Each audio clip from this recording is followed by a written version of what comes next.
Morning students, welcome you all once again in the fourth lecture of Ind AS 115, Revenue from Contract with the Customer. Students, in the last three lectures, we have covered a lot of things in detail.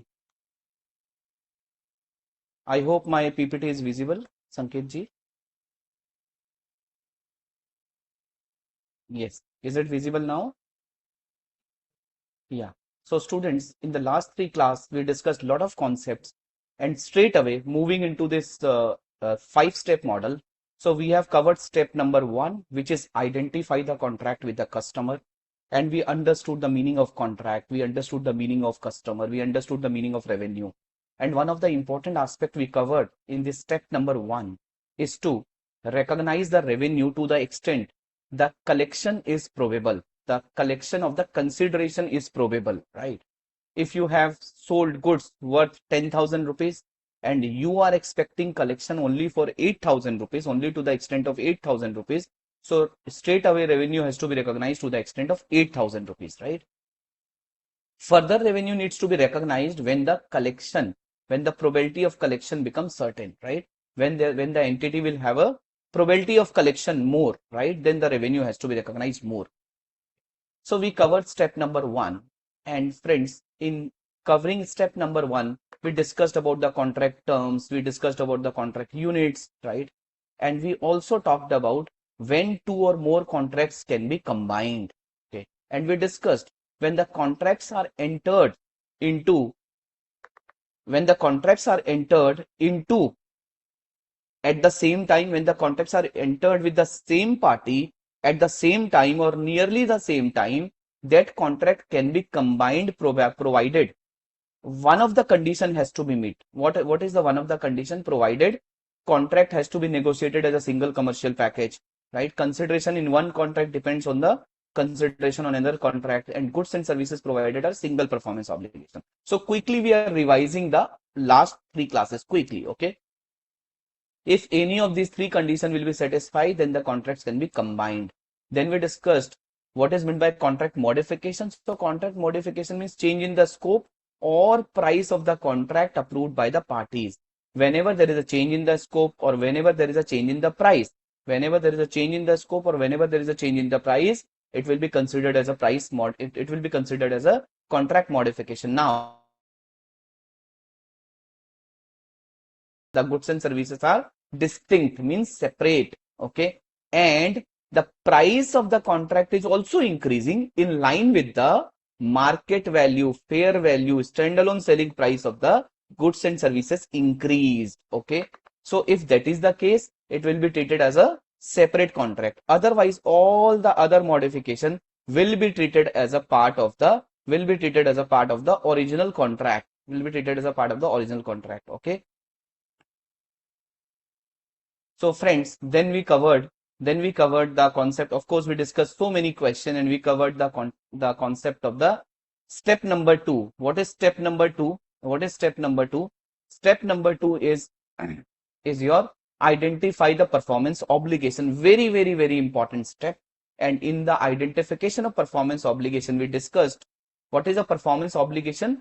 Promise to transfer goods and services. Promise to transfer goods and services. Promise to transfer distinct goods and services. Friends, the word distinct is very, very important. In this standard, the word distinct has been used at so many times.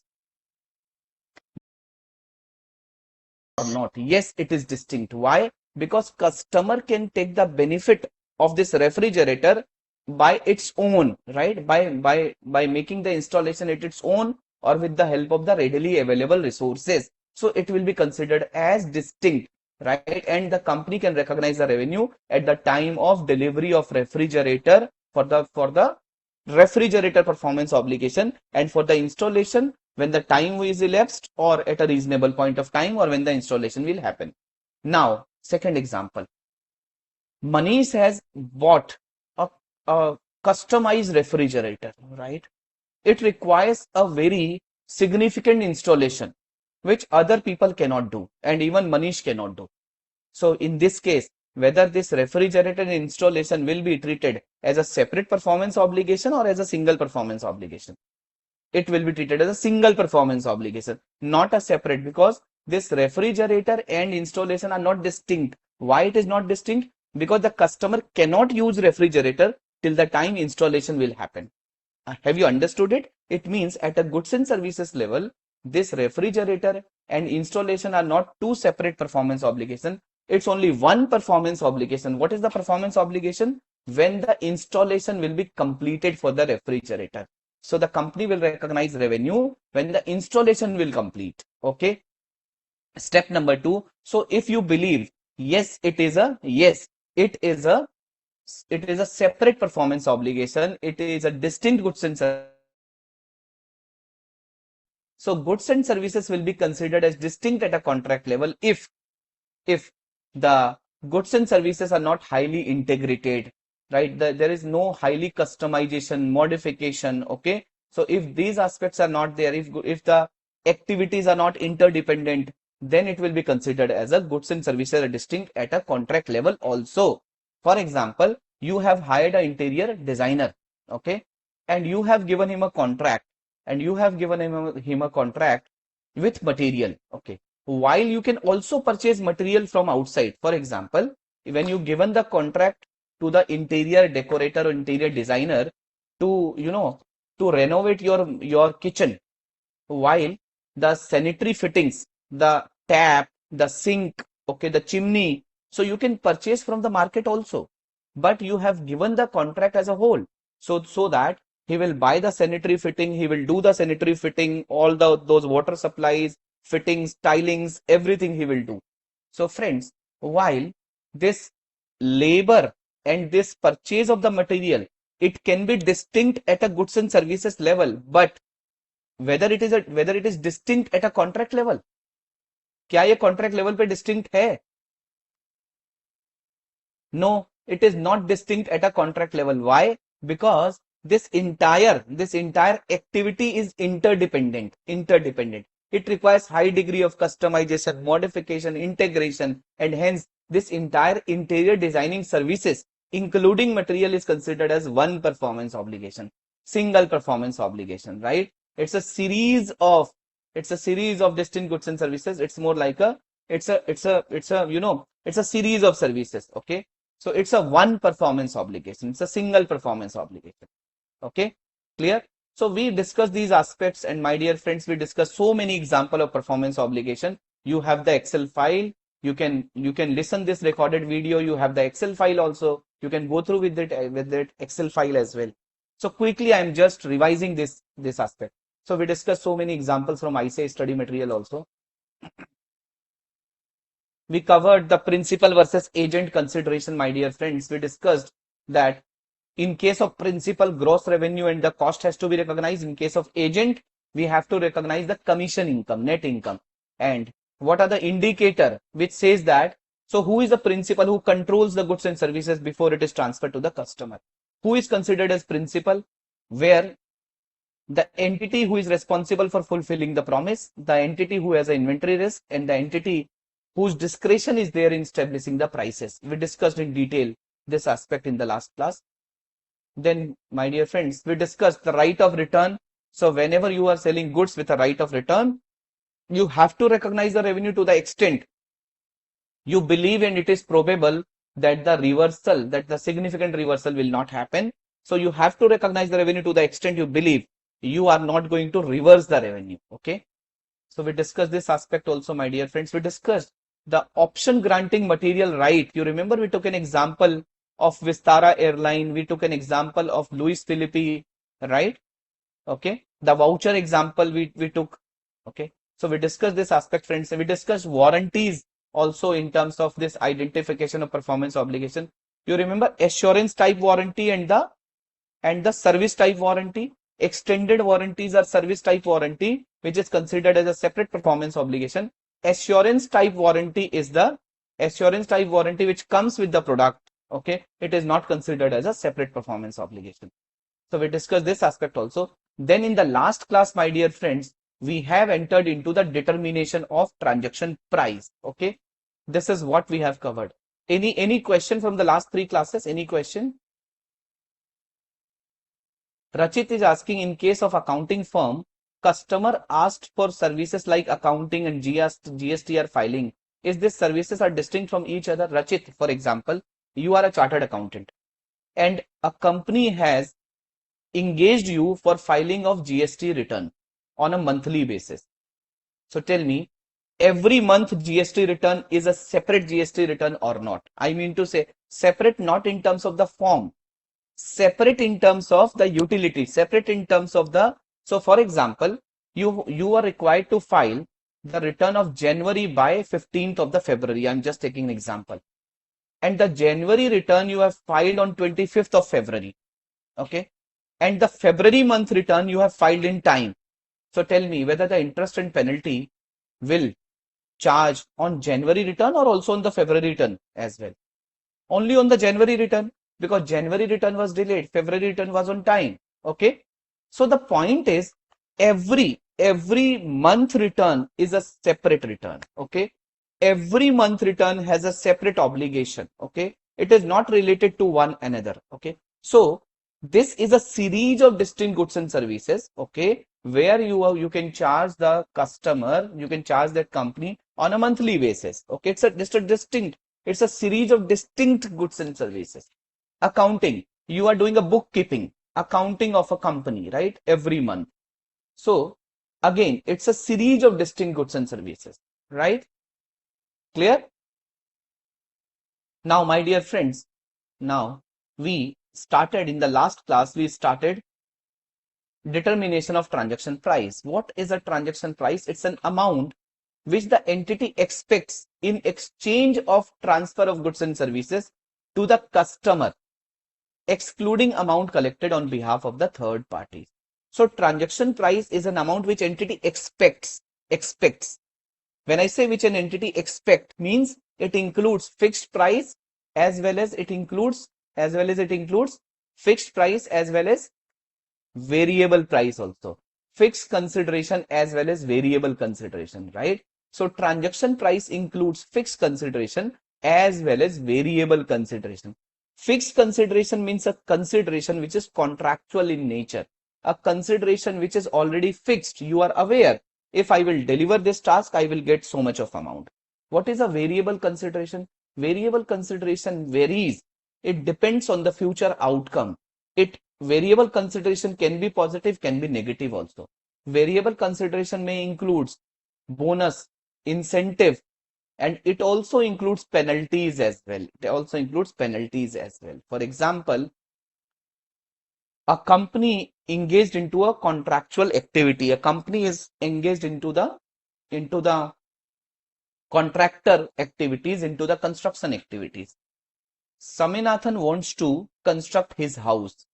Saminathan engaged that company for the purpose of construction of his house. Now, Saminathan told, I will pay you 50 lakh rupees for the purpose of construction of my house.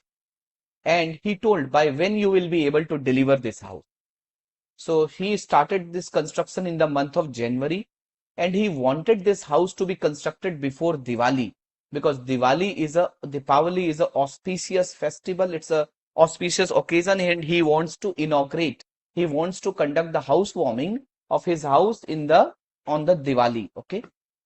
So he told, I will pay you 50 lakh rupee for the purpose of construction of this house, and I will pay you 10 lakh rupee as an incentive, as a award, as a reward.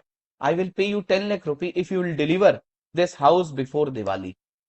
And if you will deliver this house after Diwali, I will deduct 5 lakh rupee from your contractual amount.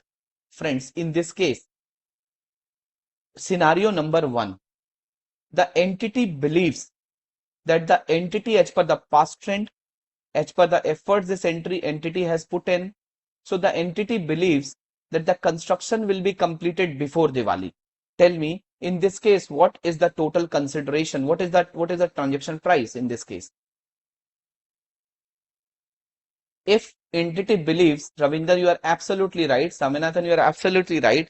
If entity believes they will be able to construct the house before Diwali, so the The transaction price is 60 lakh, 50 lakh rupee fixed consideration, 10 lakh rupee variable consideration. You are absolutely right. Scenario number 2. The entity believes due to the various constraints, the entity believes the entity will not be able to deliver the house before Diwali. Tell me, what is the transaction price in this case? Manoj is saying 45 lakh. What about others? What about others? Rachit is also saying 45 lakhs. Ravinder is also 45. You are absolutely right. 50 lakh rupees of the fixed consideration minus negative 5 lakh rupee of the variable consideration. You are absolutely right. It is 45 lakhs, Saminathan. Absolutely right. Okay. So you understood this transaction price concept. And friends, if you are collecting money on behalf of the third parties, an agent is selling goods worth 1 lakh rupee, and agent will be getting a commission of 5% only, 5,000 rupees. Tell me, in this case, whether agent will record the revenue of 1 lakh rupee or 5,000 rupees. Whether agent will record the revenue of 1 lakh rupee or 5,000 rupee. What is the transaction price for agent? What is the transaction price for agent?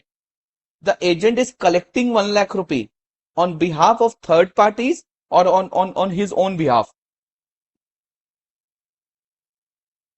The agent is collecting this 1 lakh rupee on behalf of the third parties, and out of 1 lakh rupee, the agent will reimburse 95,000 rupees to the third party, right? And 5,000 rupees he will keep in his own pocket.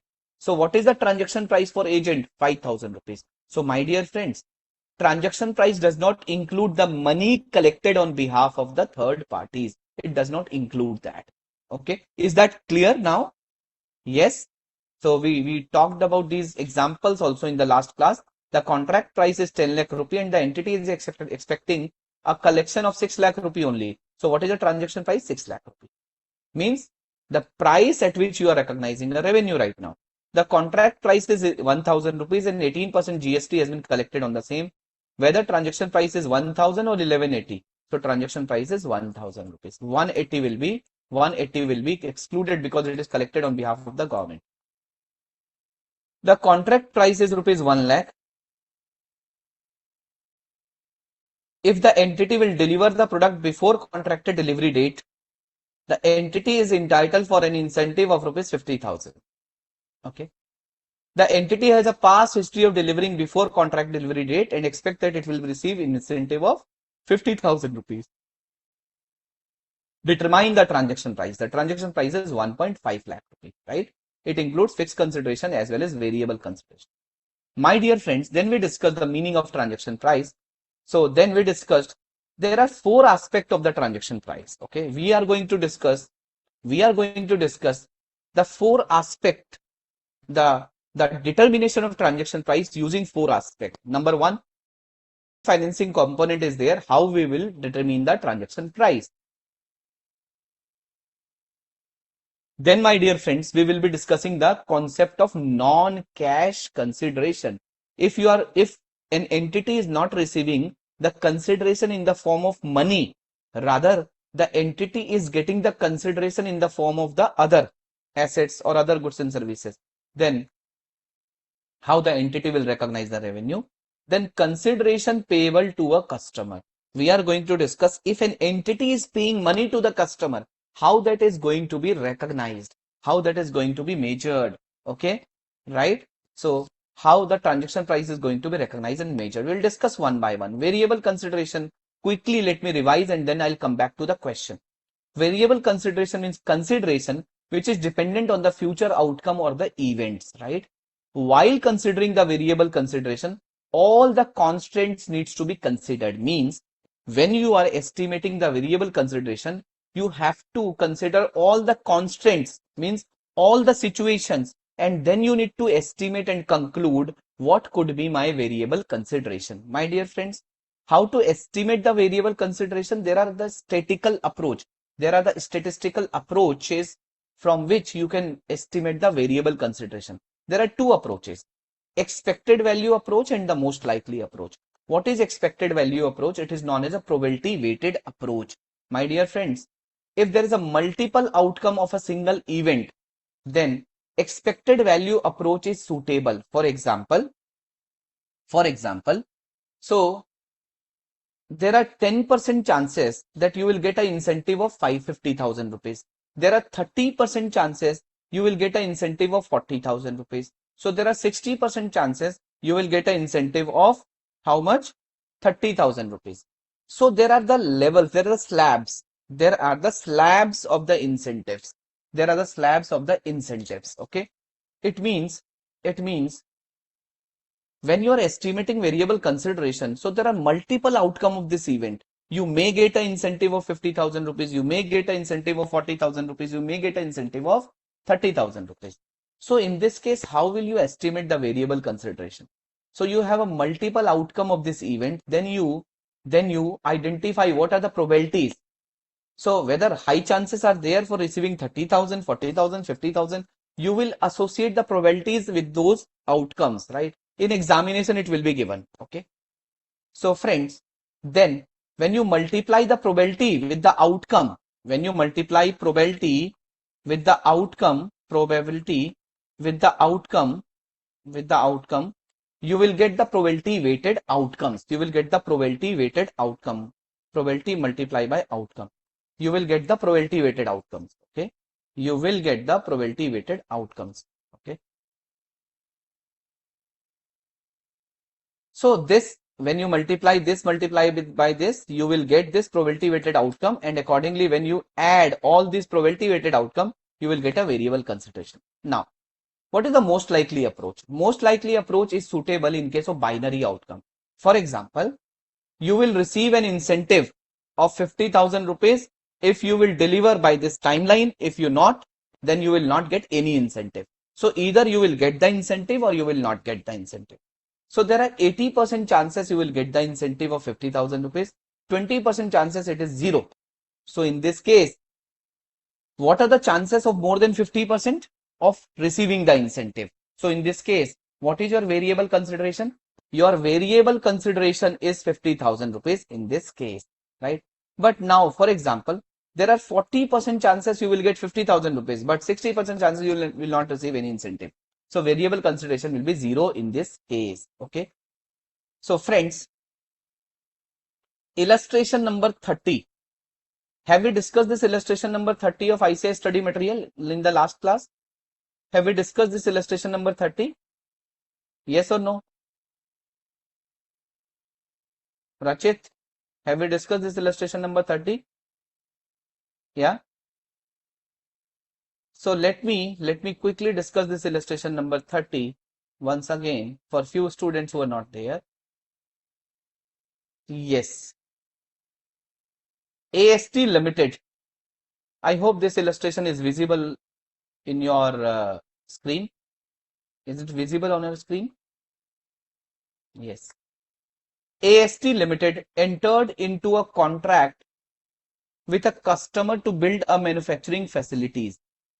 The entity determines that the contract contains one performance obligation satisfied over time. Okay.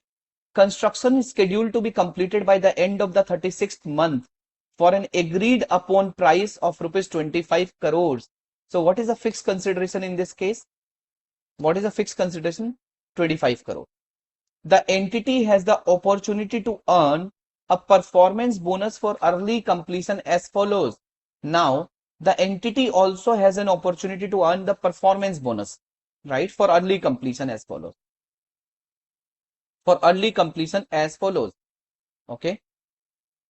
So 15% bonus of the contract price if completed by the 30th month. So this contract period was 36 months and the price was 25 crore. There was a provision of performance bonus also. There was a provision of performance bonus also. And the entity will receive 15% performance bonus if the contract is completed by 30th month. Okay. And there is a 25% chances likelihood that the entity will be able to complete this project by 30th month and the entity will receive 15% bonus. 15% of what? 15% of 25 crores.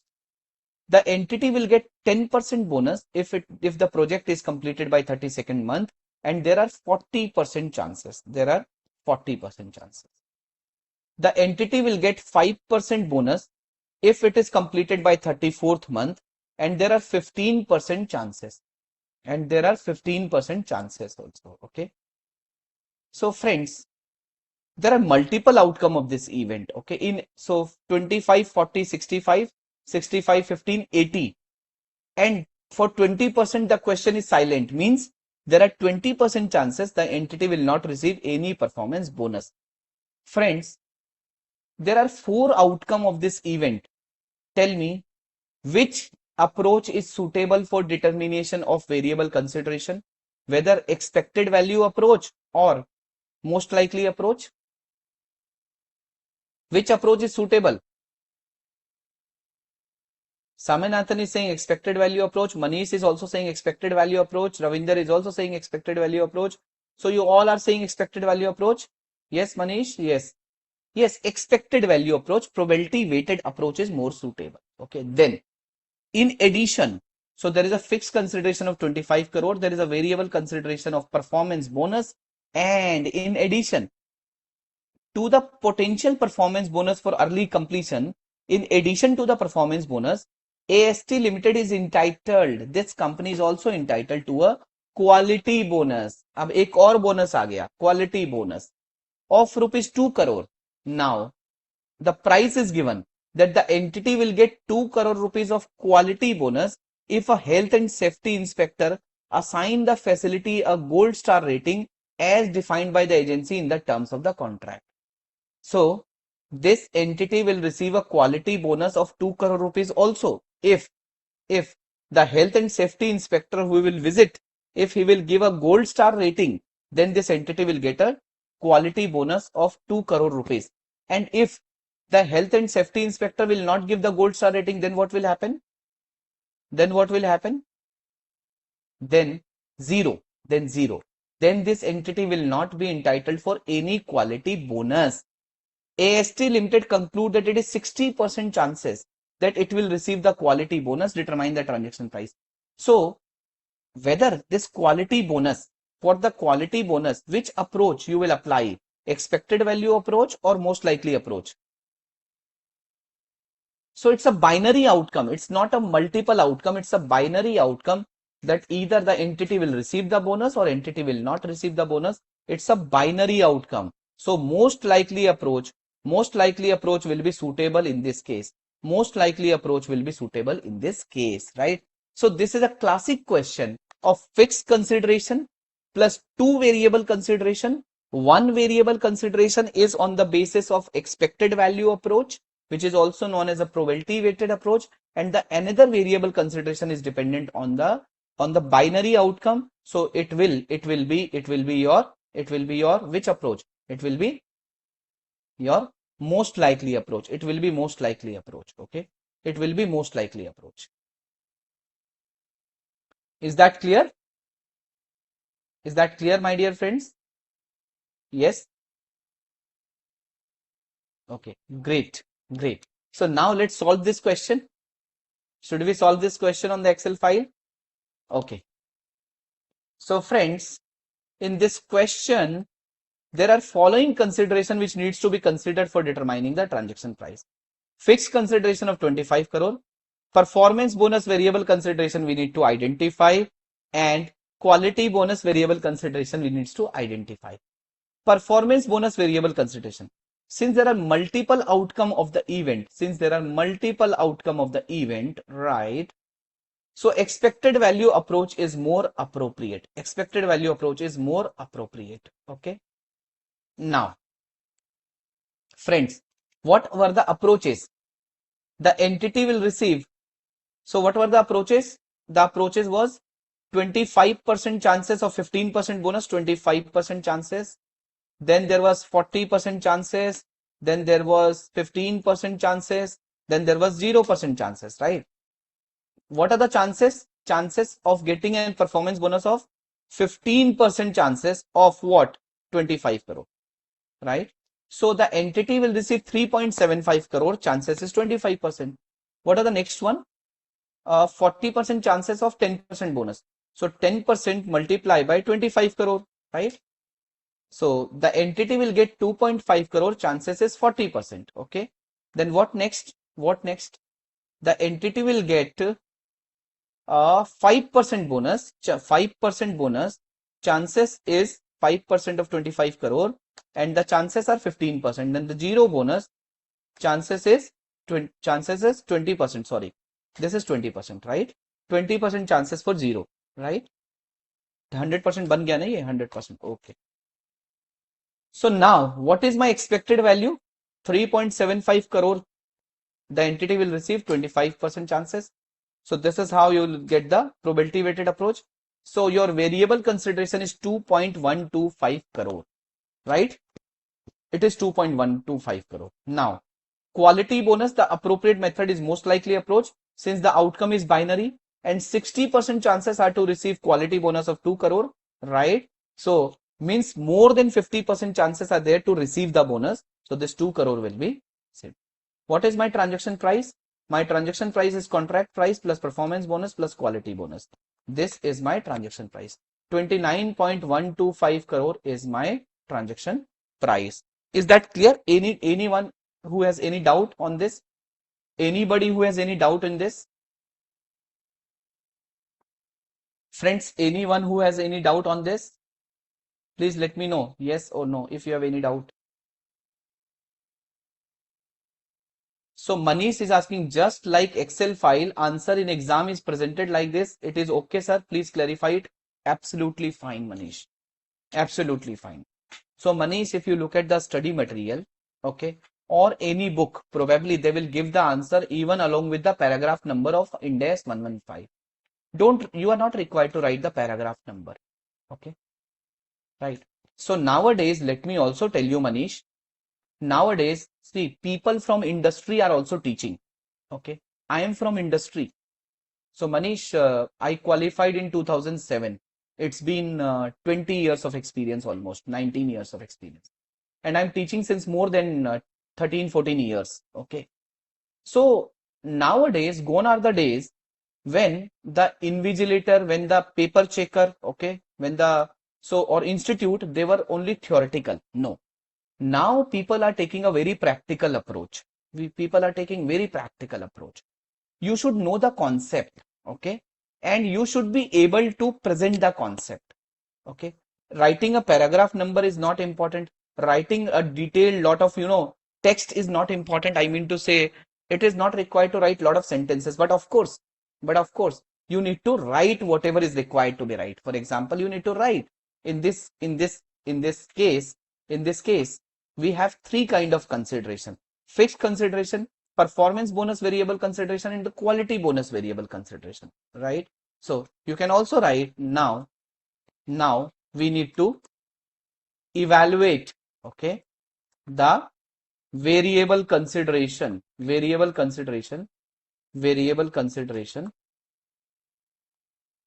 using the appropriate methods, okay.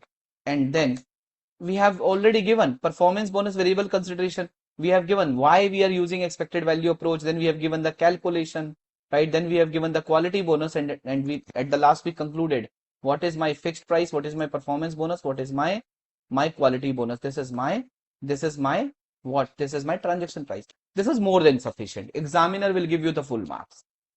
Okay.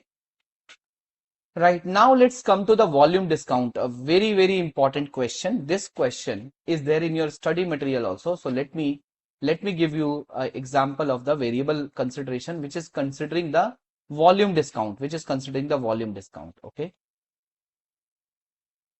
So just a minute, let me take you to the uh, variable consideration volume discount example. Just a minute.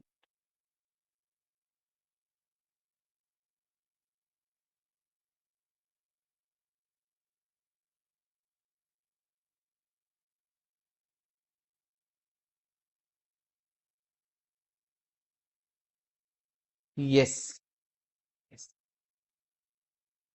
So just allow me a second. I'm just finding a important question.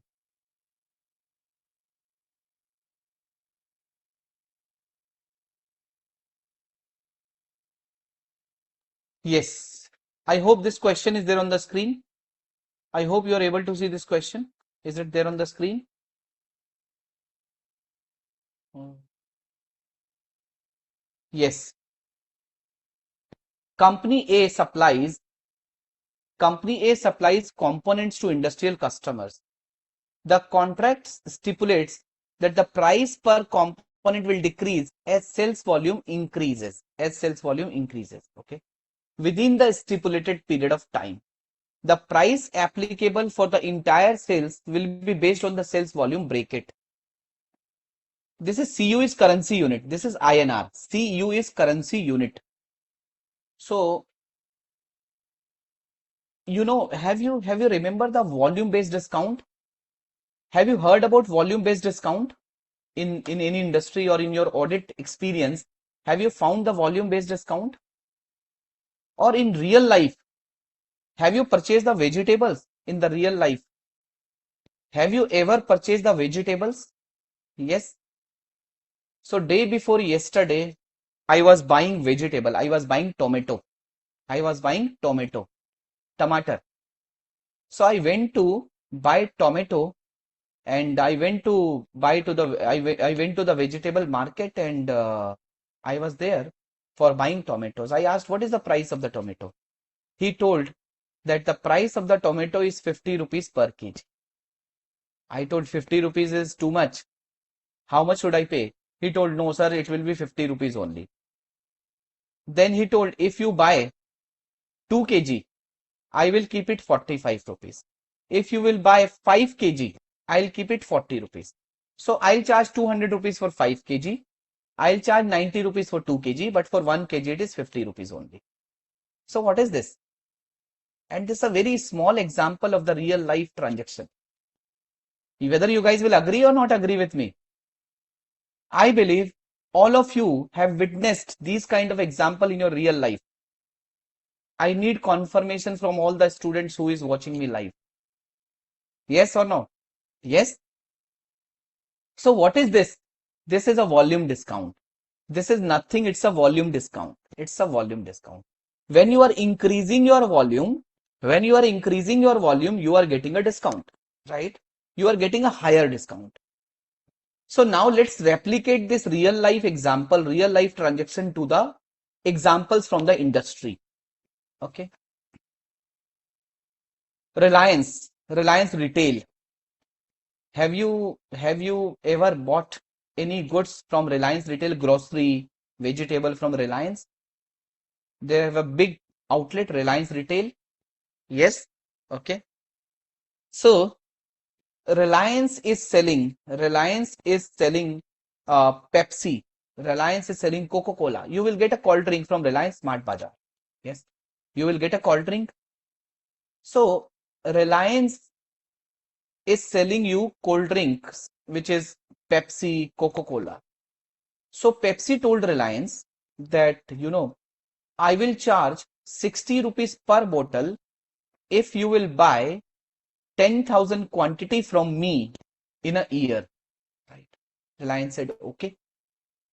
But if you buy more than 15,000 quantity, if you buy up to 10,000 quantity, the price is 60 rupee. But if you will buy more than 10,000 quantity and up to 15,000 quantity in a year, my price will go down to 55 rupees for the entire volume, in the year.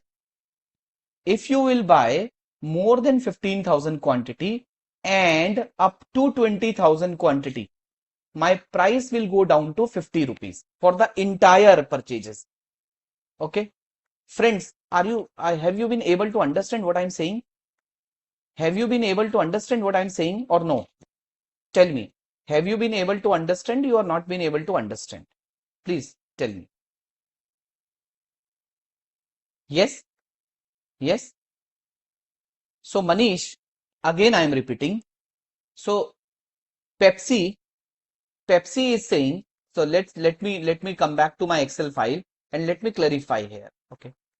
PepsiCo. Example, example of volume discount. Example of volume discount. Okay.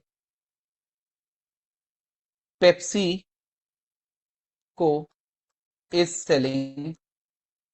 selling cold drinks to the Reliance Smart Bazaar. Okay. Their contract says price will be 60 rupee per bottle, 60 rupee per bottle if the purchases are of up to 10,000 bottles in FY 25-26 example. Okay, or let me take an example of FY 26-27. They have this kind of contract. Okay, price will become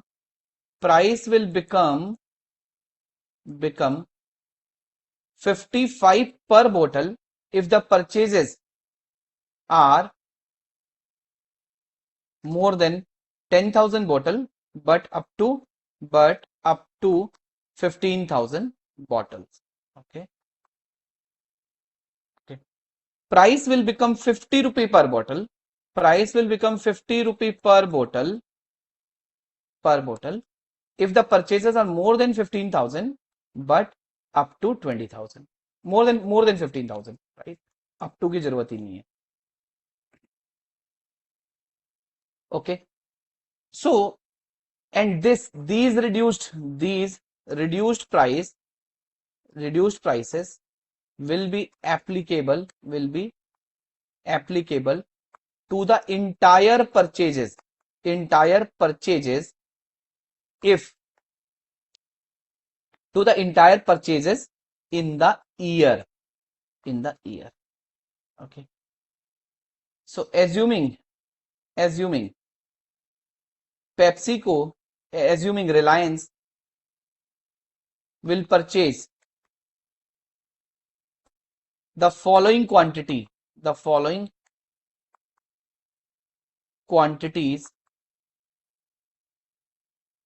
please provide what will be the applicable price. Okay. So quantity in FY 26-27. Assuming Reliance has purchased 12,000 bottles in a year, tell me what is the applicable price. Tell me what is the applicable price for the entire transaction. अगर रिलायंस से 12,000 bottle खरीदी तो क्या price होगा? 55 रुपए. Assuming case 1, case 2. Assuming Reliance has purchased 9,000 bottles, what is the applicable price? 60 rupees. Very good. Assuming Reliance has purchased 18,000 bottles, what is the applicable price? 50 rupees for the entire transaction. Okay, right? Case 4. Assuming Reliance has purchased 25,000 bottles, what is the applicable price? 50 rupees. Still 50 rupees, right? So this is the example of volume discount. Now the biggest problem is, sir, please let us know. Here you are talking about the entire year, but sir, assuming these are the slabs which are given, that in a year, if you purchase up to 10,000 quantity, 60 rupees the applicable price. If you purchase up to 15,000 quantity, 55 rupees the applicable price. If you purchase more than 15,000 quantity, 50 rupees the applicable price, right? But sir, since this company Pepsi is regularly selling goods to Reliance, okay, every month, every quarter. So in the first quarter or in the first month, let's say Reliance has purchased only 1,000 bottle. This slab is applicable for the entire year purchases. Okay. So in the first month, Reliance has purchased only 1,000 bottle. So what price Pepsi will charge? What price Pepsi will charge? 60 रुपी। भाई रिलायंस ने 1000 bottle पहले महीने में खरीदी, सो Pepsi क्या करेगा? Invoice तो raise करेगा ना, या नहीं करेगा? Pepsi will raise the invoice, otherwise how the goods will transported, how the goods will be shipped to the Reliance? The PepsiCo has to raise a GST invoice, tax invoice. Okay, so PepsiCo will raise a invoice to Reliance in the first month when PepsiCo will sell 1000 bottle to Reliance at the rate of 60 rupees. But the point is, how much revenue PepsiCo will recognize? 60 rupee or something else? 60 rupee or something else? Something else. Now the question is, sir, if Reliance will cross a threshold of 10,000 quantity in a year, right from the beginning, right from the first bottle, the price will be reduced from 60 to 55. If Reliance will increase the purchases beyond 15,000 bottle in a year, right from the beginning, the price will drop from 60 to 50, right? So this means, it means this 60 to 55 and 50, it is a variable consideration. It's a negative variable consideration, right? It's a volume discount, and standard says that you have to determine the transaction price. You have to determine the transaction price at the inception of the contract. At the beginning of the contract, you have to determine the transaction price. आपको transaction price contract के शुरू में ही निकालना है. At the beginning of the contract, you have to determine the transaction price. Now, sir, it means we need to determine. It means we need to determine the unit price at which we have to recognize the revenue, and it will be actualized on a period basis. Actualized on a period basis, right? Okay. So my dear friends, let's discuss this with the help of an example, right? Example, a case study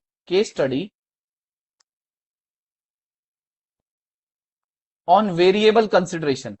Case study on variable consideration. Okay. Case study on variable consideration, my dear friends. Let's discuss this question, and with the help of this question, we will discuss the how to estimate the variable consideration in case of volume discount, and we will also discuss the accounting entries, and I will also show you the reconciliation between the money received and the revenue recognized. This question is a very important question. This question is there in the study material also. Okay. Company A supplies component to industrial customer. The contract stipulates that the price per component will decrease as the sales volume increases within the stipulated period of time. The price applicable for the entire sales will be based on the sales volume bracket.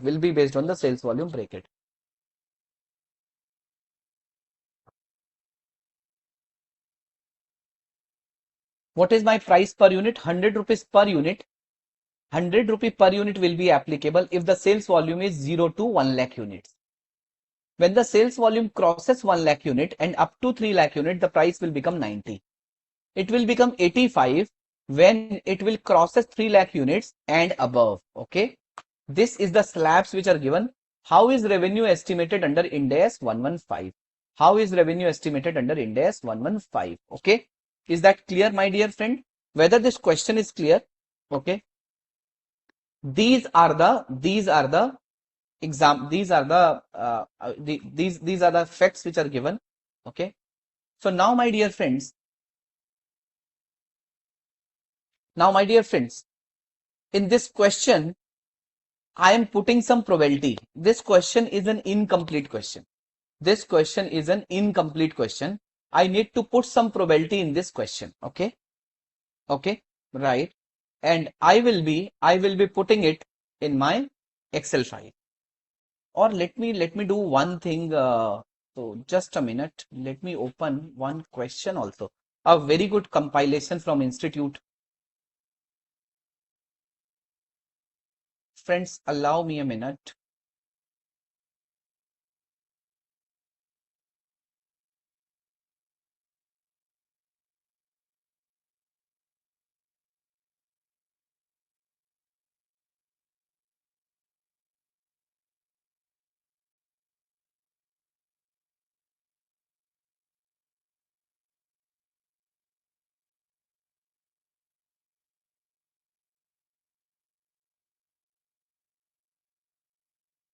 Yes, yes. Let me open this question.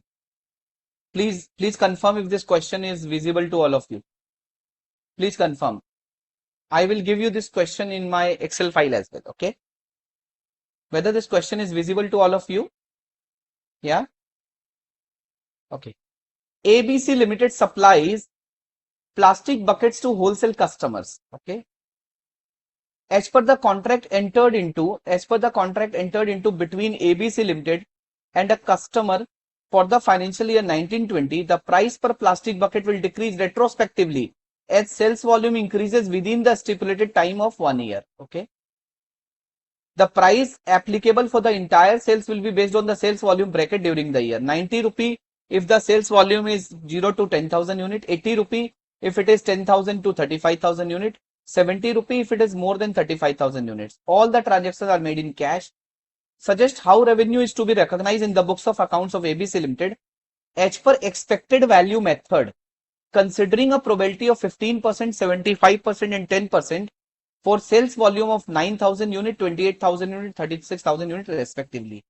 For working, assume that ABC Limited achieved the same number of units of sales to the customer during the year as initially estimated under expected value method for the financial year 1920. Whether this question is clear to you or not clear to you, please tell me. Whether this question is clear to you or not clear, please let me know if it is clear or not clear. Friends, whether this question is clear to you, yes or no? किसी को अगर question नहीं समझ आया हो, yes, okay. So this is the question which is given, and let me put this question in the Excel file also, so that you will have a handy material. Okay, just allow me a minute and let me open this question on the Excel file. Okay, so that it will be easier for you guys.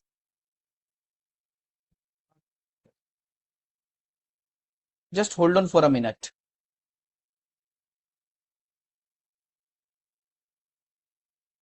I am just opening this on an Excel file.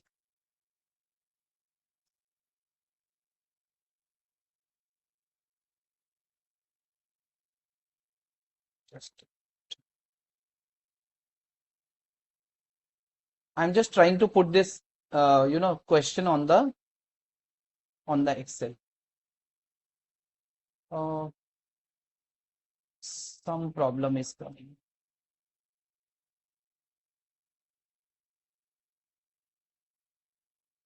Yes.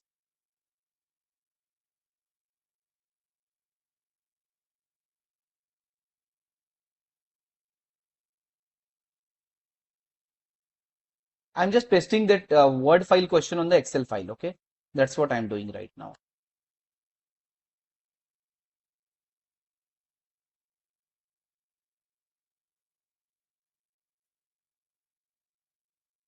So that it will be handy for you guys. Okay.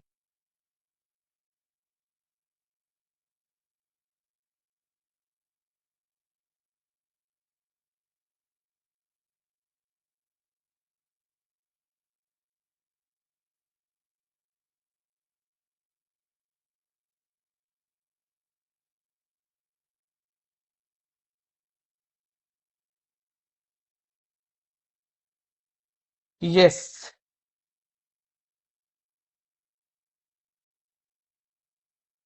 Now let me.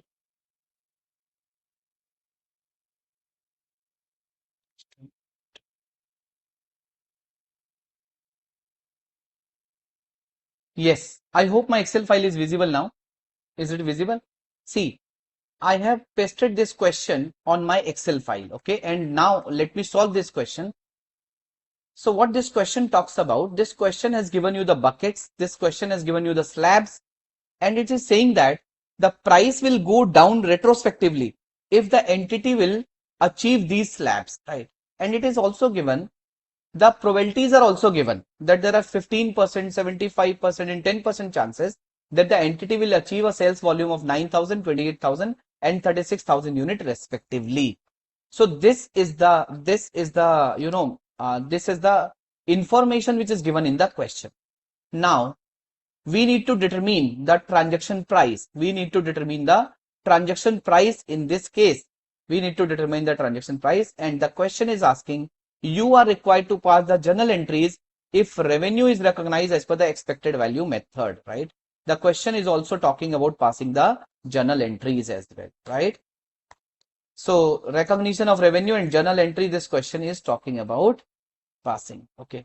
Now, my dear friends, in this question, the probabilities are given. What are the probabilities which are given? 15% probabilities are given. Then 75% probability is given, and then 10% probability is given.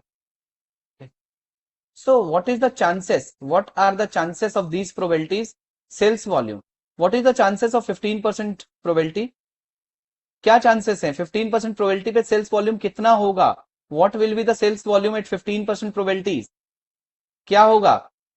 9000 given in the question, 9000 units, then 28,000 units, then 36,000 units. Okay, ये sales volume होगा on these probabilities. Let me see if it is 100%. It is 100%. Yeah, these are the sales volume at these probabilities, at these probabilities. Now what is the applicable price? If the sales volume is 9,000, what is the applicable price? अगर sales volume 9,000 है तो applicable price क्या होगा? What is the applicable price? What is the applicable price? 90. Applicable price is 90 if sales volume is 9,000. What is the applicable price if it is 28,000? 80. What is the applicable price if it is 36,000? 70. 70. Now, I have the probabilities, I have the sales volume, I have the applicable price. What is my probability weighted sales value? What is my probability weighted sales value? What is my probability weighted sales value, my dear friends? मेरा probability weighted sales value क्या है? What is my probability weighted sales value? I will be able to sell 9,000 units at 90 rupee, 15% probability, right? 28,000 units, 80 rupees, 75% probability. 36,000 unit, 70 rupee, 10% probability. Okay. This is my probability weighted sales value. This is my probability weighted sales value. Okay. Now, what is my probability weighted sales unit? How will I recognize my probability weighted sales unit? कितना cell कर पाऊंगा मैं? What is my probability weighted sales unit? I will be able to sell 9,000 units. The probability is 15%. I will be able to sell 28,000 units. Probability is 75%. I will be able to sell 36,000 units. Probability is 10%. I have the probability weighted sales value. I have the probability weighted sales unit. By these two numbers, what I will arrive? By these two numbers, what I will arrive? Average price. I will arrive at the weighted average price, that 20,53,500 divided by 25950. This is how I will get the weighted average price. I will get the weighted average price. Okay, weighted average price. Is that clear? Is that clear? Yeah. So why I have arrived at the weighted average price? Because I have lot of probabilities. I have lot of sales prices because there are 3 slabs. Okay. So I have identified that what is the probability of my entire sales volume. I will be able to sell 20,53,500 rupees of goods, and I will be able to sell the units 25,950 only. It means I will be able to sell these goods, and my effective price will be 79 rupee 13 paisa. This is my average price, my dear friends. With this price, I will start my revenue recognition. Okay. With this price, I will start my revenue recognition. Okay. So friends, then what question is saying? Question is saying, for workings, assume that ABC Limited achieved the same number of units of sales to the customer during the year as initially estimated under expected value method for financial year 1920. For financial year 1920, right?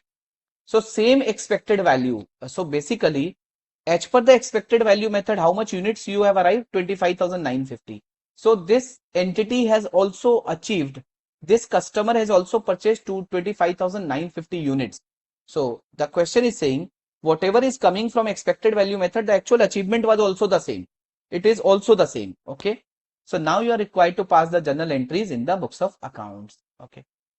So my dear friends, I hope it is clear to all of you. Is it clear or not clear?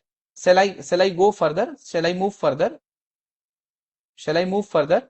Yes or no? Yes. Okay. Now I need to pass the journal entries. I need to pass the journal entries now. Okay. So let me pass the journal entries now. What is my expected value? What is my expected value? What is my expected value units? My expected value unit is 25,950 unit. 25,950 unit. Okay. Now, my dear friends, let me talk about the journal entries. Let me talk about the journal entries. Okay. So let me remove this. Journal entries. Okay.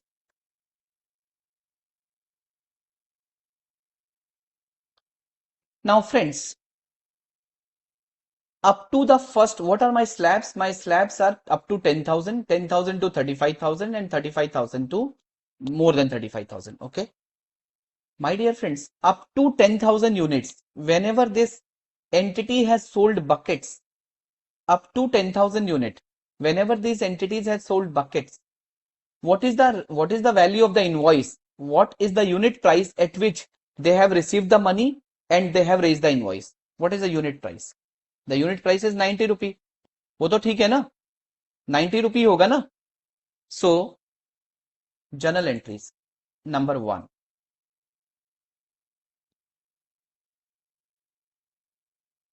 on sale of first 10,000 units, on sale of first 10,000 units.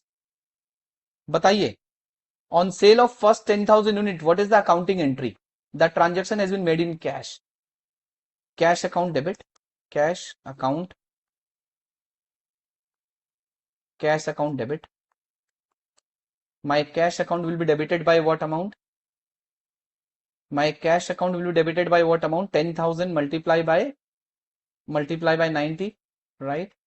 So 10,000 units multiply by 90. Okay. So 9 lakh rupee. 9 lakh rupee. Now 10,000 multiply by 90. 2 revenue. By what amount I will recognize revenue? To revenue credit. By what amount I will recognize my revenue, guys? Tell me. By what amount I will recognize my revenue? Revenue I'll recognize with the weighted average price, 10,000 units multiplied by 79 rupee 13 paisa, right? So 10,000 multiplied by 79 rupee 13 paisa, 7,91,300 rupees. What is the where the remaining balance will go?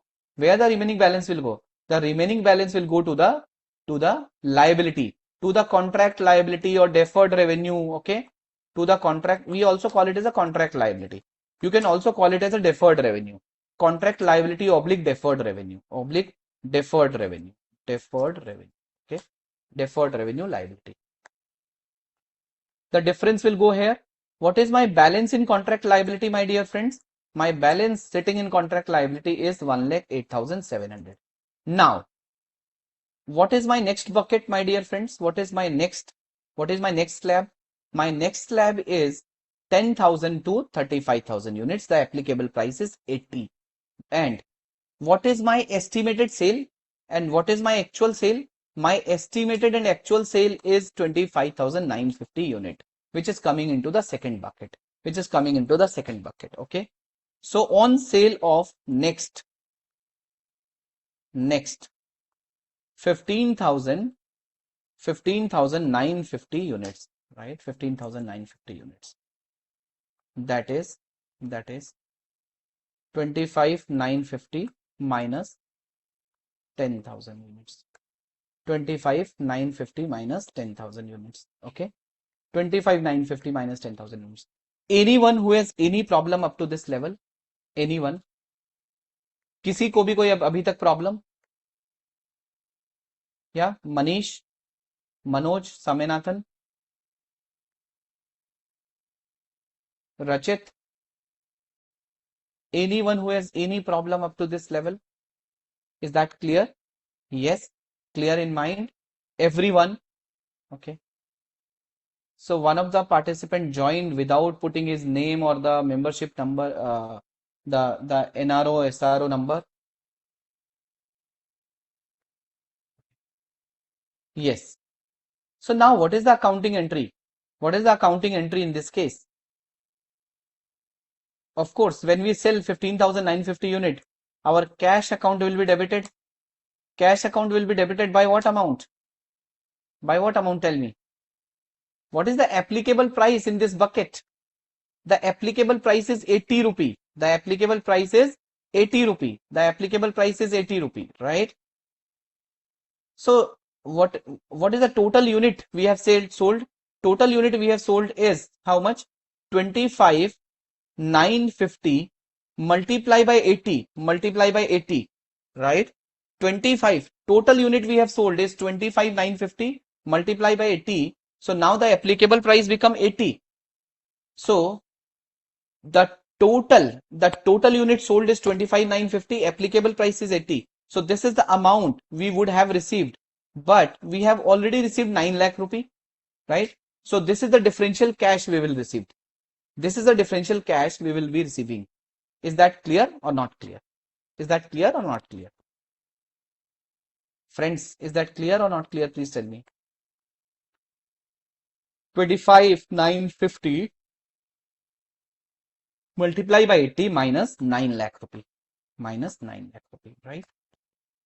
Okay. Cumulative effect. Okay. Manoj, clear? Rachit? Rachit, is this clear to you? Rachit? Okay. Cash account debit. Now, to revenue. To revenue credit. So now you will also debit your contract liability. You will also reverse your contract liability. Yes or no? You will also reverse your contract liability. Okay. So you will recognize revenue with what amount?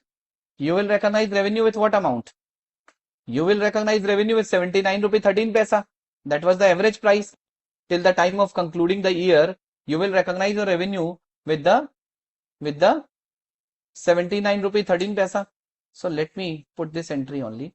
15,950, 15,950, 15,950 multiply by 79 rupee 13 paisa. 15,950 multiply by 79 rupee 13 paisa. Okay. So your revenue is credited by more amount. You have received less. So it means your contract liability or deferred revenue has to be debited by the balancing figure, right? Debit. And the debit is this minus this balancing figure. Yes. Now what is my balance in the contract liability? 108700 minus 86,124. You have 22,577. So what is the next entry? 22,577. Contract liability debit. Okay. With what amount? With 22,577 to revenue. To revenue. Right? To revenue. Now I will show you the magical reconciliation also. I will show you the magical reconciliation also, my dear friends, to revenue. Okay. So this liability has been reversed at the end of the year. Okay. So being liability reversed at the end of the year upon settlement. Okay. Being revenue recognized on sale of 15,950 units.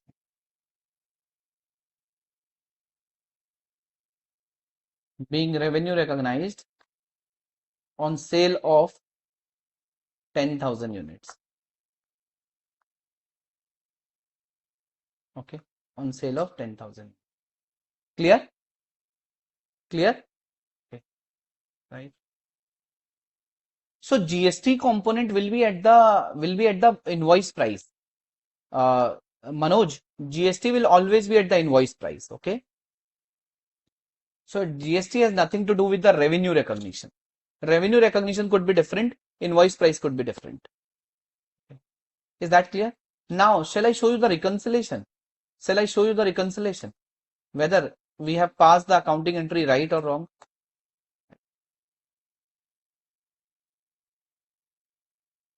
Total consideration collected. Tell me how much unit we have sold? How much unit we have sold? 25,950 unit we have sold, right? What should be the applicable price? What should be the applicable price for 25,950 unit? 80 rupees. So how much money we have collected? How much money we have collected? 25,950 units at the rate of 80. This is the money we have collected. This is the money we have collected, right? Total revenue recognized. How much revenue we have recognized? So we have recognized a revenue of 791,300, then 1262,124, and we have recognized the revenue 22,577, right? So let me know if there is any gap. Let me know if there is any gap. Have you found any gap? So our revenue recognition should be equivalent to the amount we have collected. It should be equivalent to the amount we have collected, right? And you can see our revenue recognition is nothing. It's 20,76,000 only. The only thing is we have recognized revenue at the average price, at the probability weighted price, right? And at the end, whatever is the liability which was standing, we have reversed and recognized the full and final revenue Yes, I hope it is clear to all of you. I hope it is clear to all of you, my dear friends.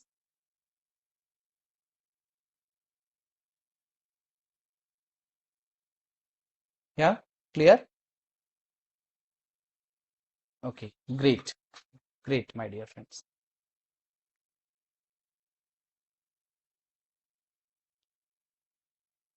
GST is applicable on the invoice amount. GST is applicable on the invoice amount. Okay.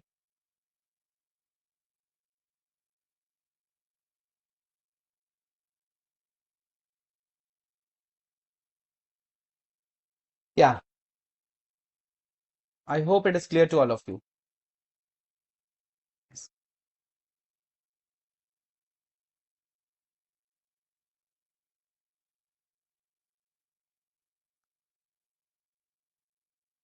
Yes.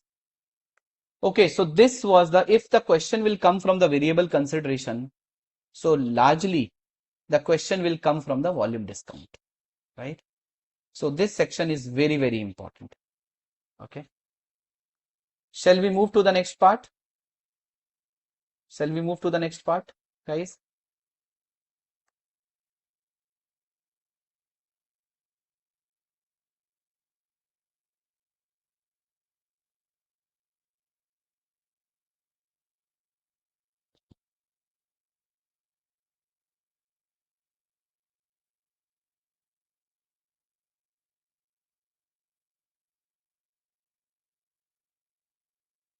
Now let's come to the significant financing component.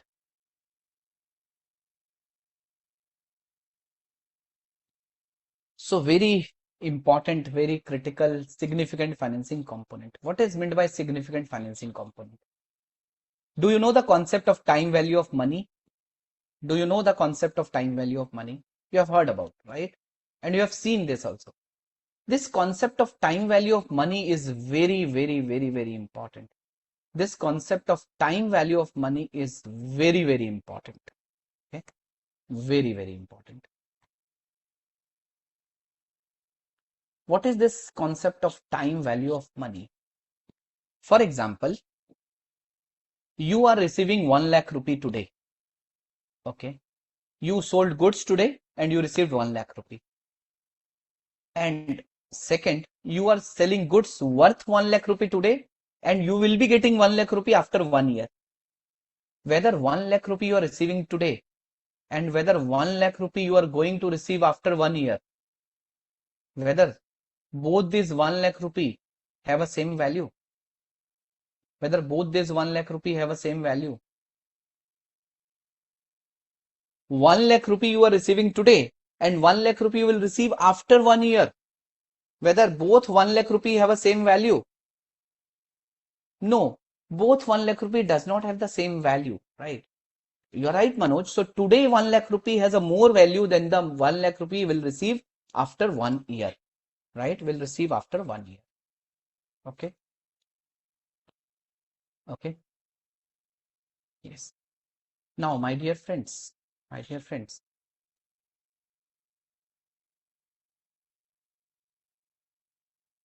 so if I talk about the significant financing component, if I talk about the significant financing component, okay, this significant financing component depicts the time value of money, right? So if a company is selling goods today at a credit where money has to be received after 1 year, okay, so in that case where money has to be received after 1 year, in that case, you know, whether we are going to recognize revenue at 1 lakh rupee or we are going to recognize revenue at less than 1 lakh rupee. Okay. So the standard says that where the time value of money is important, where the time value of money is critical, right? Where the time value of money is important, where the time value of money is critical. Okay. So in that case, you will say that the finance component exists. You can say that the finance component exists, right? Finance component exists. So 1 lakh rupee, if I have to recognize revenue today and I'm getting 1 lakh rupee after 1 year, so what is the time value of money of this 1 lakh rupee today? For example, if 10% is the interest rate, it means 91,000 or 90,909 rupee or 91,000 rupee is the transaction price. 91,000 rupee is the transaction price. Okay. So 91,000 rupees. So what accounting entry we will pass? We will pass an accounting entry. For example, we will pass an accounting entry. Debtors account debit to revenue, right? 1 lakh divide by 1.1. Okay. 90,909 debtors account debit to revenue we will pass. Okay. And the next entry will be a debtors account debit. So at the rate which you have discounted, you will charge the interest also on that. Okay. 9,090 debtors account debit to interest income. Debtors account debit to interest income. To interest income. Credit. And the next entry will be bank account debit.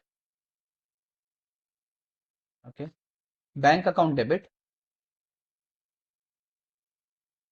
to sorry, to debtors.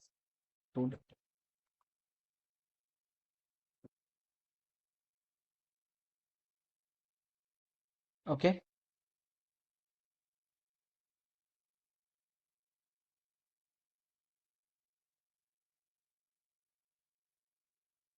So friends, if you see in this case, the entry in the revenue has been passed by 90,909 rupee, and in the interest income it is 9,091 rupee, right? In the interest income 9,091 rupee. So Ind AS 115, in this scenario, standard talks about splitting the interest element, the financing element from the revenue, financing element from the revenue. The standard talks about splitting the financing element from the revenue, okay.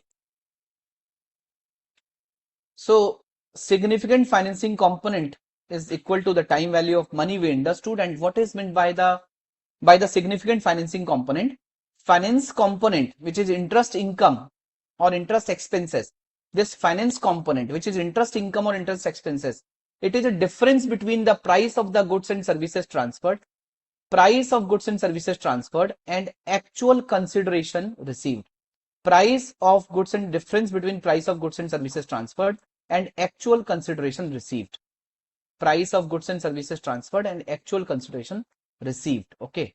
So this finance component is a difference between price of goods and services transferred and actual consideration received. Okay. So in this case, we can say that we are allowing the credit period of 1 year. It means we are funding to our debtor. It means the price of the goods and services transferred is probably 90,900 rupee, and 9,100 rupee we are charging as a interest income. Okay, we are charging as a interest income. Okay, right? Clear? So if there is a difference between the time of consideration received and transfer of control of goods and services for more than 1 year, only then it is required to calculate the finance component. Okay. So friends, when you are required to compute the finance component, you are required to compute the finance component only. When there is a difference between the time of consideration received and transfer of control of goods and services, right? When there's a difference between the time of consideration received and transfer of control of goods and services for more than 1 year, then only it is required to calculate the finance component. Okay, then only it is required to calculate the finance component, otherwise not. Means, so we are transferring goods and services today, and if we will receive the consideration after 1 year, then only significant finance component is deemed to be exist, otherwise not. Is that clear or not clear, my dear friends? Is that clear or not clear? Please tell me. Right? So there are two situations. Of the transfer of goods and services and the consideration received. There are two situations of difference in the time period of transfer of goods and services and the consideration received. Situation of advance payment. Right? Interest rate is 10%. Okay. So day 0, we are talking about situation of advance payment. Day 0, interest rate is 10%. Day 0, entity collected 10,000 rupees in advance. Year 1 end, goods to be delivered after an year. Okay. What is the accounting entry on day 0? Bank account debit 10,000 to advance from customer. Yes or no?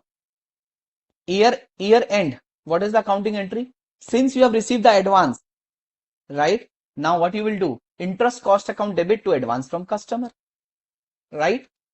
So then at the end of the year, what you will do? Advance from customer account debit to revenue 11,000. Okay. Yeah. So what is my revenue? So what is my finance component? My finance component is difference between the price of the goods and services transferred and the consideration received. Consideration received is 10,000. Price of goods and services transferred is 11,000. Okay. So in this case, 1,000 rupees interest cost. Another example I've just given you on the extreme right side. If you see situation of deferred payment. What is situation of deferred payment? Same. Interest rate 10%. Day 0 goods have been delivered. Year 1 and entity collected 10,000 rupees. Debtors account debit to revenue 9,091. Debtors account debit to interest income 909. Bank account debit to debtors 10,000. Okay. This is the accounting entry. Is that clear? Is that clear, my dear friends? Yes or no? Clear? Yes, when advance is received, revenue increases. When deferred payment revenue is decreased to the extent of interest. You are absolutely right. So deferred, if you see the entire maths, so how it will be shown in the P&L, statement of P&L. Okay. statement of P&L in both the scenario, how it will look like. Revenue is 11,000, right? Interest expense is negative 1,000, right? Net impact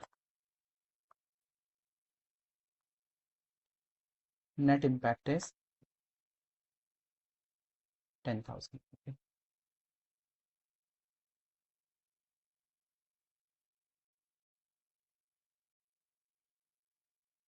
So in this case, if I look at this case, revenue is how much? Revenue is 9,091. Interest income is 909. 10,000. Okay. Is that clear? Yes, interest expense I have shown you, no, Manoj. I have shown you this interest expense in the P&L. I have shown you this is an expense. This is an expense. Okay. Expense.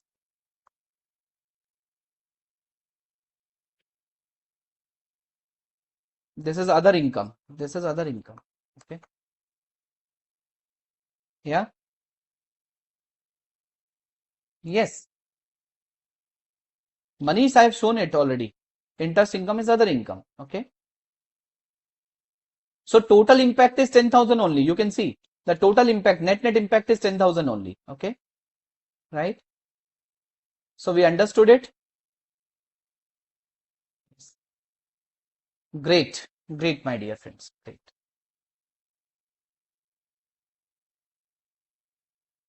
Okay. So friends, let's have a break. Okay. So it's 8:30 now. We'll start at 8:42.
Yeah.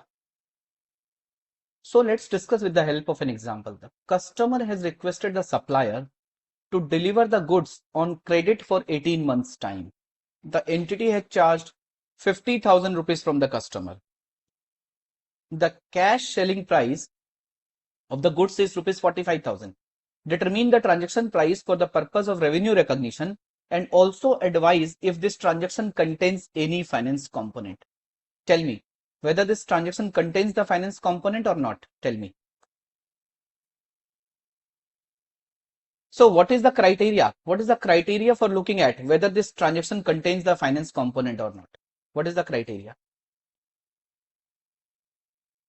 What is the criteria?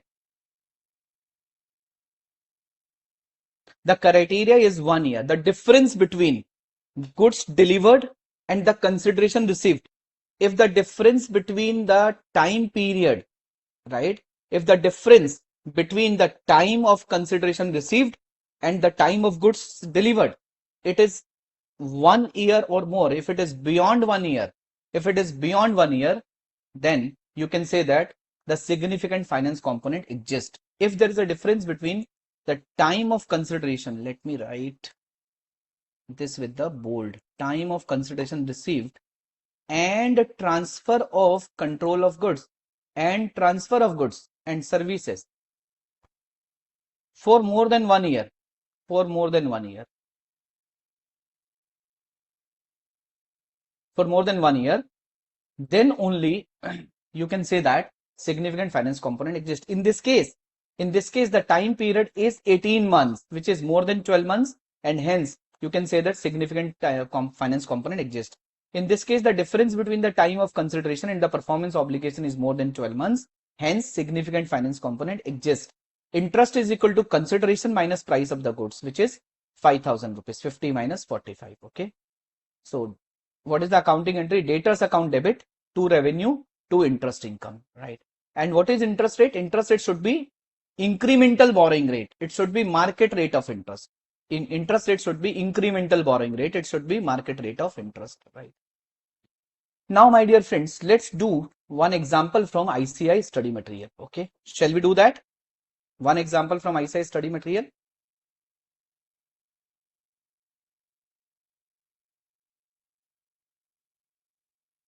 Significant financing component. Yes.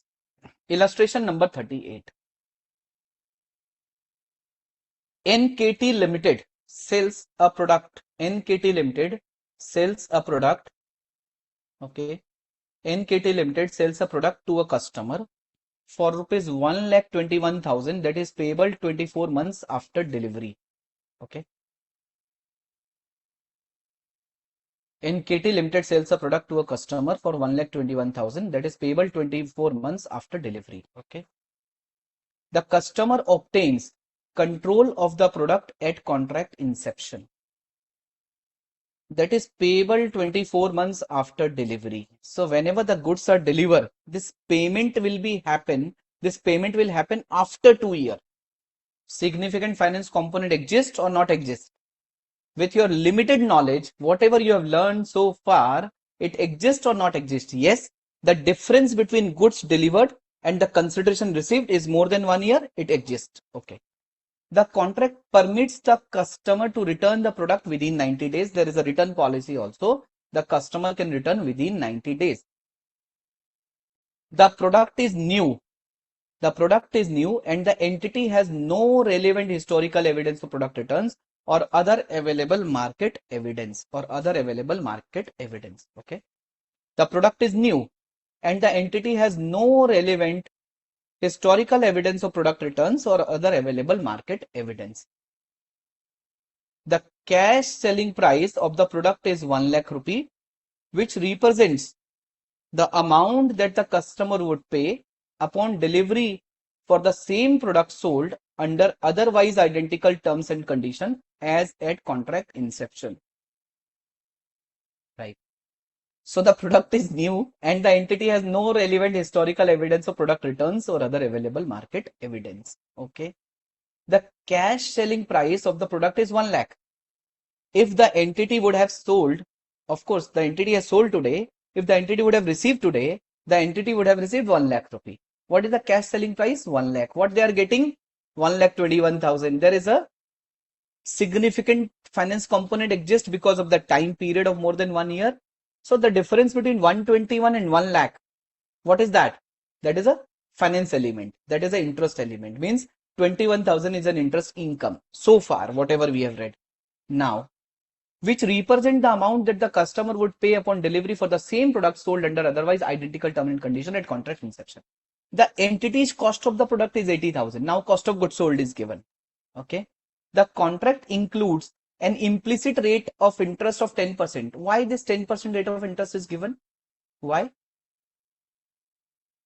Okay, to charge 10% on 1 lakh, then 10% on 1 lakh plus 10% of 1 lakh, right? So basically, if the difference between 1 lakh and 1,21,000 for 2 years, it is at the rate of 10%. That is, it is written also. That is the interest rate that over 24-month discount, the promised consideration of 121 to the cash selling price of 1 lakh. It's a fair value of 1,21,000. You are absolutely right, Manoj. Yes. Analyze the above transaction with respect to its financing component. Analyze the above transaction with respect to its financing component. Okay. So friends, now let's go to the Excel file. Okay. So same illustration number 38 of ICAI study material. Okay. The company is expecting to collect 121 from the customer after 2 years from the date of delivery of goods. Determine the transaction price for recognizing revenue. The market rate of interest is 10%. Okay. So 1,21,000 present value factor at the rate of 10%. How you will arrive it? 1 divided by 1.1 divided by 1.1. Okay. So this will be your, yes. You can see that 1,21,000 discounted at 10% for 2 years will give you 1 lakh rupee, right? Then what is the accounting entry you will pass? At the time of sale, debtors account debit to revenue. At the end of the first year, debtors account debit to interest income. So debtors account debit to revenue at the price of the cash selling price of the goods sold, right? And then what you will do? You will charge an interest, multiply by 10%, debtors to interest income, right? Then at the end of the second year, again you will pass an interest entry. So 1 lakh rupee debtor account plus 10,000 debtor account multiply by 10% to interest income. Now bank account debit to debtors account 1,21,000. Okay. Yes. I hope these accounting entries are clear to each and every one of you. Very simple accounting entries, right? Simple है या नहीं है accounting entries? Yes. Very simple accounting entry, correct? Okay. So now, my dear friends, let's go to the next one. Illustration number 40 of ICAI study material. I have just put the, the entries on the right side. You can solve that illustration. Now, let me give you more insights about this concept. Okay. Let me give you more insights about this concept. The company has sold goods worth rupees 10,000. The company has sold goods worth rupees 10,000. These small concepts will make your understanding robust and better, I must say. Robust and better, I must say. Okay. Yeah.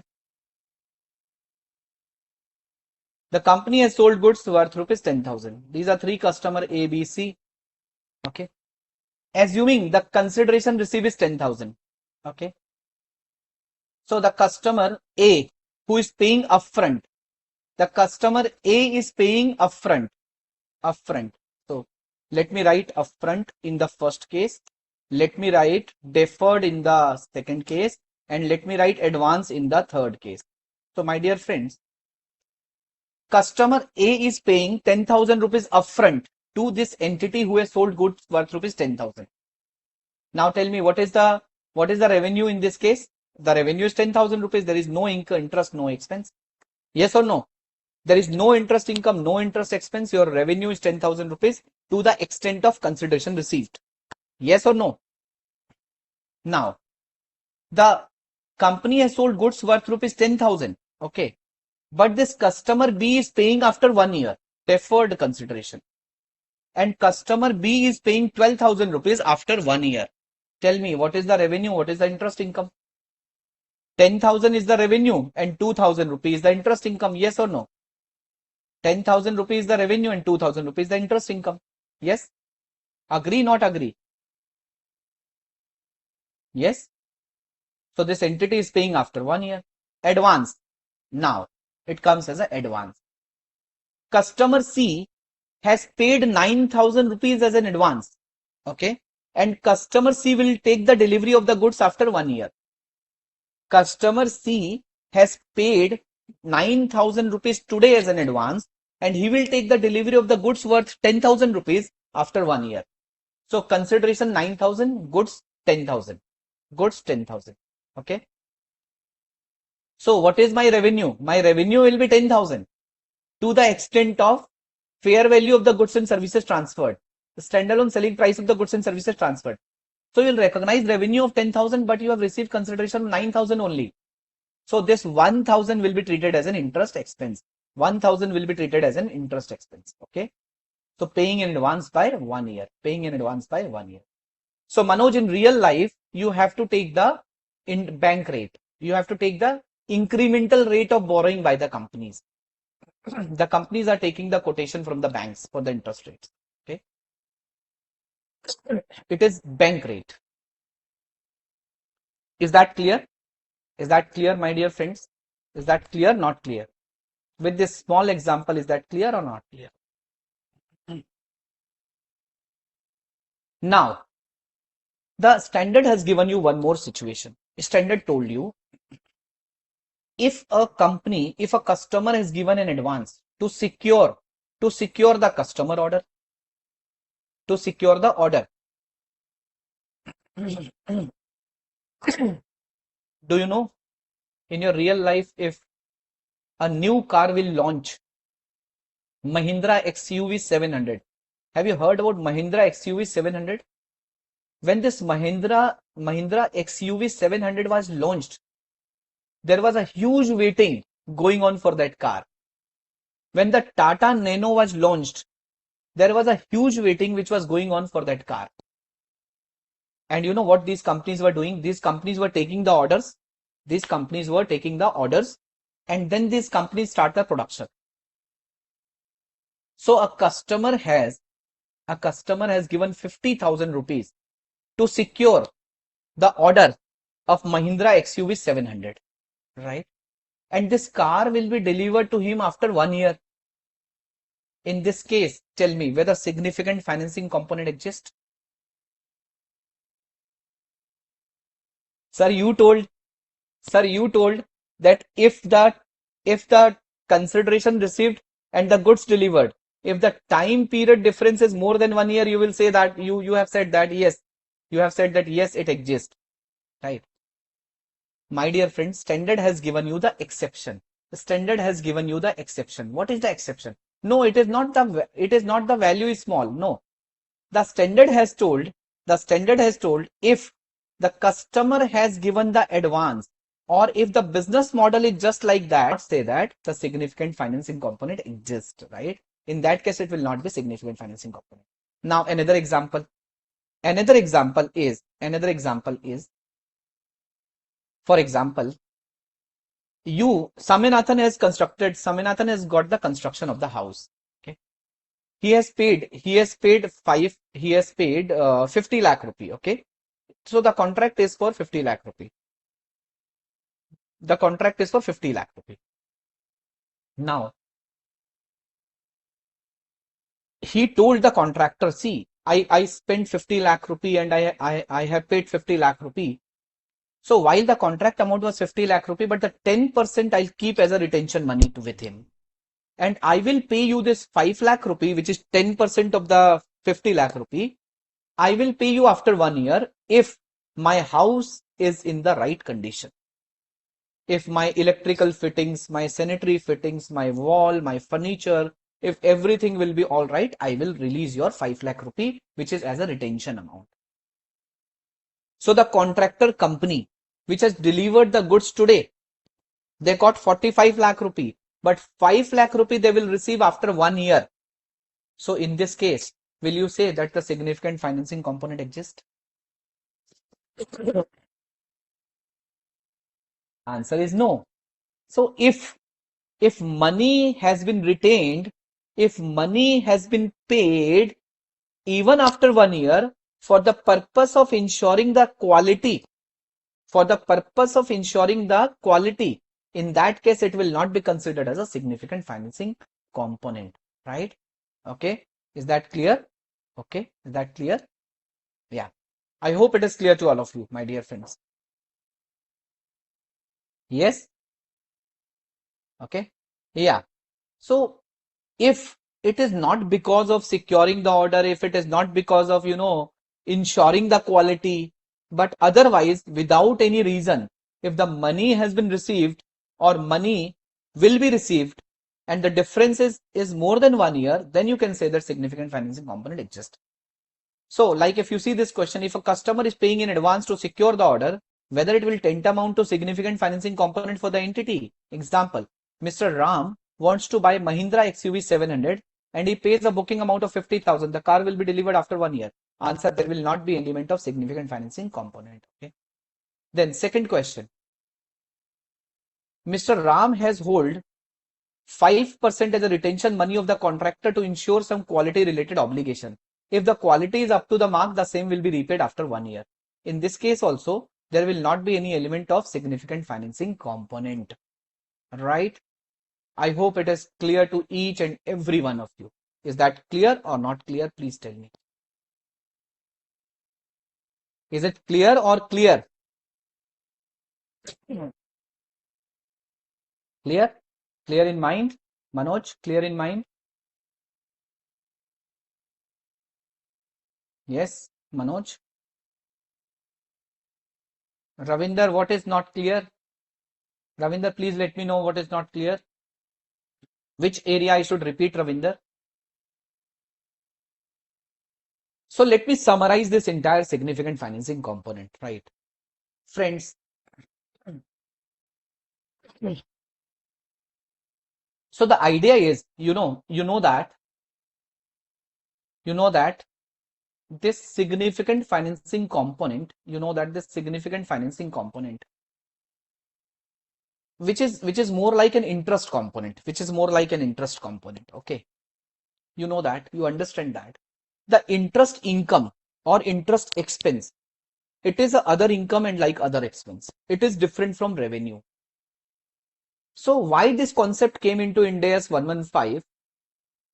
Ravinder is paying upfront, okay, and Ravinder is paying upfront, and Rachit will pay after 1 year. So in both the cases, the entity is delivering this mobile phone, the entity is delivering these goods upfront. Ravinder को भी और रचित को भी entity ने goods तो upfront दे दिए और दोनों गुड्स का प्राइस भी सेम है, ओके, बट रविंदर से एंटिटी अभी कलेक्ट कर रही है और रचित से 1 साल के बाद कलेक्ट करेगी. Now the question comes whether the revenue recognition has to be the same. Answer is no.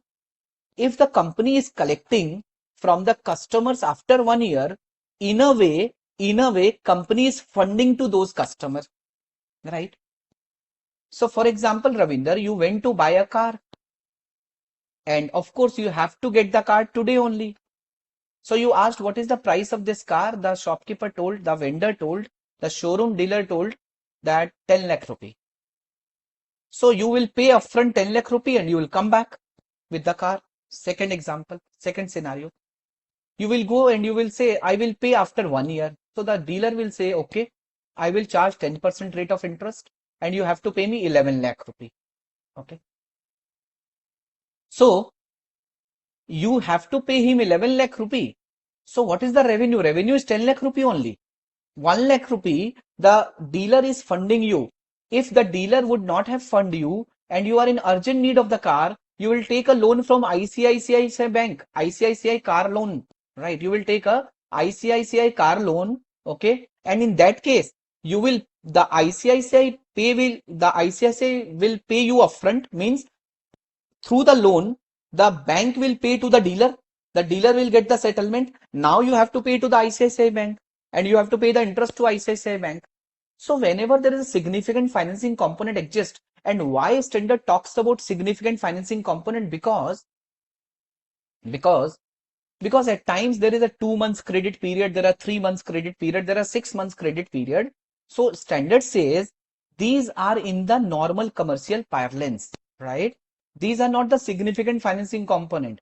But if the entity is delivering the goods and entity is collecting the consideration after 1 year, okay, in that case you can consider it as a significant financing component, and you have to find out what is my element of finance component, what is my interest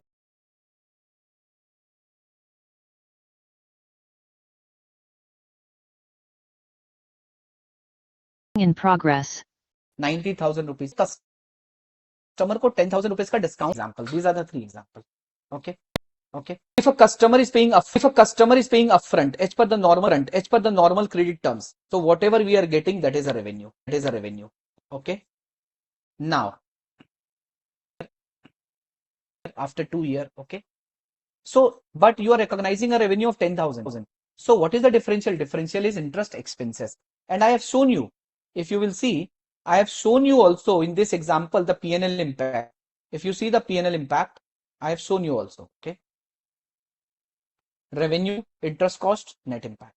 Okay, is that clear? Yeah, is that clear? So Ravinder, nobody is the weak student, no one. You might be strong in some other area.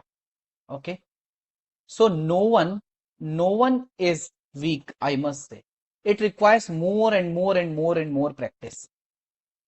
In my CA final exam, I was very weak in IT paper, MICS paper at that point of time. In my CA Inter, I scored 41 marks in in that IT paper. I forgot the name of that IT paper, right? So what happened? When in CA Inter I scored 41 marks, and my marks at that point of time, I qualified my CA Inter in 2005. So at that point of time, my overall score is my overall score was just 5 marks below the rank. Okay, and I was all India third topper in accounts at that point of time. So because I never liked the IT paper and it was pure theoretical, but in my final examination, I did lot of practice. Right. So there were 20 chapters in MICS, and yes, ISCA, nowadays ISCA. And I prepared for 16 chapters by heart. 80% preparation was in the mind and in the heart, and 20% preparation was only in the mind. Okay. So means if the paper will come from 20% area, I will be able to attempt. Right. Might be I will get 50-60% marks out of that 20%, but 80% was perfect. I have a reading of all those 16-17 chapters. Then I make some notes. Then I make some cheat sheets. Cheat sheets not for cheating. Cheat sheets for the quick revision. When I was traveling in bus, I just opened that cheat sheet and I remember the pointers. Okay, this is what I used to do at that point of time. I scored 56 marks in my 56 or 60 marks at that point of time in my theoretical paper. Right. That is very, very good. Okay. Accounts was always my strength. Financial reporting was always my strength. Okay. Audit was always my strength. So the point is, no one is weak. No one. Right. It's all about your practice. It's all about doing lot and lot of questions. It's all about doing more and more revisions. And Ravinder, I can tell you, you can also score 100% marks in financial reporting paper. Just by attending these classes, just by doing more and more practice, just by doing a good revision. I can tell you. Yeah. So my dear friends, what is your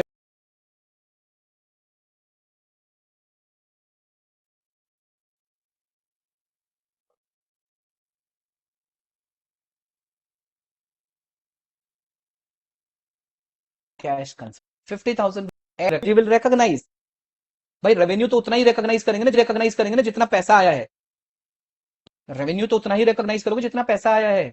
in case of upfront, in case of normal credit period. Yes और no? इसमें कोई doubt तो नहीं है? Anyone who is having any doubt? Sir, 50,000 rupees was the price. The customer paid 45,000. Why LG will recognize revenue of 45? Why not 50? Guys, the 50,000 amount, the 50,000 goods have been sold at 45,000 rupees. What is it? What does it mean? It means there is a discount of 5,000 rupees. इसका मतलब 5,000 रुपए का discount मिला है. इसका मतलब 5,000 रुपए का डिस्काउंट मिला है. There is a discount of 5,000 rupees. Yes or no? There is a discount of 5,000 rupees. ऐसे ही होता है ना? There is a price discount. So what is your revenue recognition? What is your revenue? Your revenue is money collected, which is net of discount and rebates. What is the revenue? The money collected from the customer. If you look at in all our 3 classes, the reconciliation which I have shown you, revenue is equal to amount collected. Revenue is equal to amount collected. My dear friends, in case of significant financing component, the revenue is not equal to amount collected. Why? Because the time value of the money. But otherwise, revenue is equal to amount collected. But even in case of significant financing component, your amount collected is equal to the net P&L impact. I have shown you. In case of advance payment, advance collection was 9,000 rupees. You recognize revenue of 10,000 rupees. You recognize interest expense of 1,000 rupees. So net P&L 9,000, amount collected 9,000. So what is your revenue? Revenue is net amount collected. So इसका मतलब क्या है? What does it mean? It means the revenue is equal to the amount, the revenue you are recognizing from the goods and services sold is equal to the fair value of the collection received. Is equal to the fair value of the collection received. If you are receiving the collection in Gandhi ji का मतलब क्या है? Currency, rupee. If you are receiving the collection in currency, what is the fair value of the currency? 45,000 rupees you have received. What is the fair value of 45,000 rupees? 45,000 rupees. Right? If you see the currency note, it is written there that मैं धारक को इतने रुपए देने का वचन अदा करता हूं. I promise to pay in 500 rupee note. It is written that I promise to pay 500 rupee to the bearer of this note. So one thing is very clear. An entity which is recognizing the revenue, right? It is recognizing the revenue on the fair value of the consideration received. On the basis of fair value of the consideration received. So what is the fair value of the money received? The fair value of the money received is equal to the value of the money. Yes or no? Okay. Very good. Now, an entity has sold a refrigerator to the third customer. And the third customer told, sir, I don't have money. Right. Sir, I don't have money. But I can do one thing. You need some, what should I say? You need some furniture work in your showroom. You are looking for some carpenter and you need some furniture work. I am the carpenter. So what I can do? I can build the chair, table, the furniture for you. Okay. So friends, in this case, when this LG is selling the third refrigerator to a customer who is not paying the money, rather that customer is paying, rather that customer is giving his goods and services in return as a barter. Tell me, at what value LG will recognize the revenue? At what value LG will recognize the revenue? LG will recognize the revenue on the basis of fair value of the goods received, on the value of the fair value of the assets received, right? So one thing is very clear, the revenue has to be recognized on the basis of fair value of whatever this entity is collecting from the customer. The entity is receiving from the customer. If the entity is receiving currency from the customer, money from the customer, the fair value of the money is equal to revenue. If the entity is receiving goods, services, assets from the customer, the fair value of the goods received asset is the revenue for the entity. Is that clear or clear? इतनी बात बताइए, clear है या clear है? Is it clear or clear? Yes, right. Is that clear? Okay. So now let's discuss this as in the form of the concept paper, in the form of the concept. Transaction price in case of non-cash consideration. First preference, fair value or standalone selling price of the goods received. Means the entity who is selling the goods and services, it will recognize the revenue on the basis of the fair value of the goods and services received. Sir, if we will not be able to, compute the fair value of the goods and services received, then the second preference is fair value or standalone selling price of the goods transferred, because this is known to the company, right? This is known to the company. So fair value or standalone selling price of the goods received means asset received. Okay. Fair value or SSP of the goods transferred means asset given up. Okay. Right. So first preference is whatever this entity is receiving in return to the selling the goods and services, that will be the revenue. Okay. Example, DLF Limited sells flats to Mercedes-Benz Private Limited in exchange of 2 cars. DLF has sold flat to Mercedes-Benz Private Limited is a company. DLF sold the flats to Mercedes. Okay. And in return, DLF is not getting the money, DLF is getting 2 cars. Okay. So DLF Limited ordinary course of business is to sell flats. Mercedes ordinary course of business is to sell cars. The fair value of one Mercedes car is 2 crores. At what value DLF will recognize revenue in its books of accounts? Explain with the help of accounting entries. What is the transaction price? Tell me. Tell me what is the accounting entry and what is the transaction price? You can unmute and you can speak also. DLF की books में revenue कितने से recognise होगा, क्या transaction price होगा? You can unmute and you can speak as well. Anyone who wants to tell me? Anyone?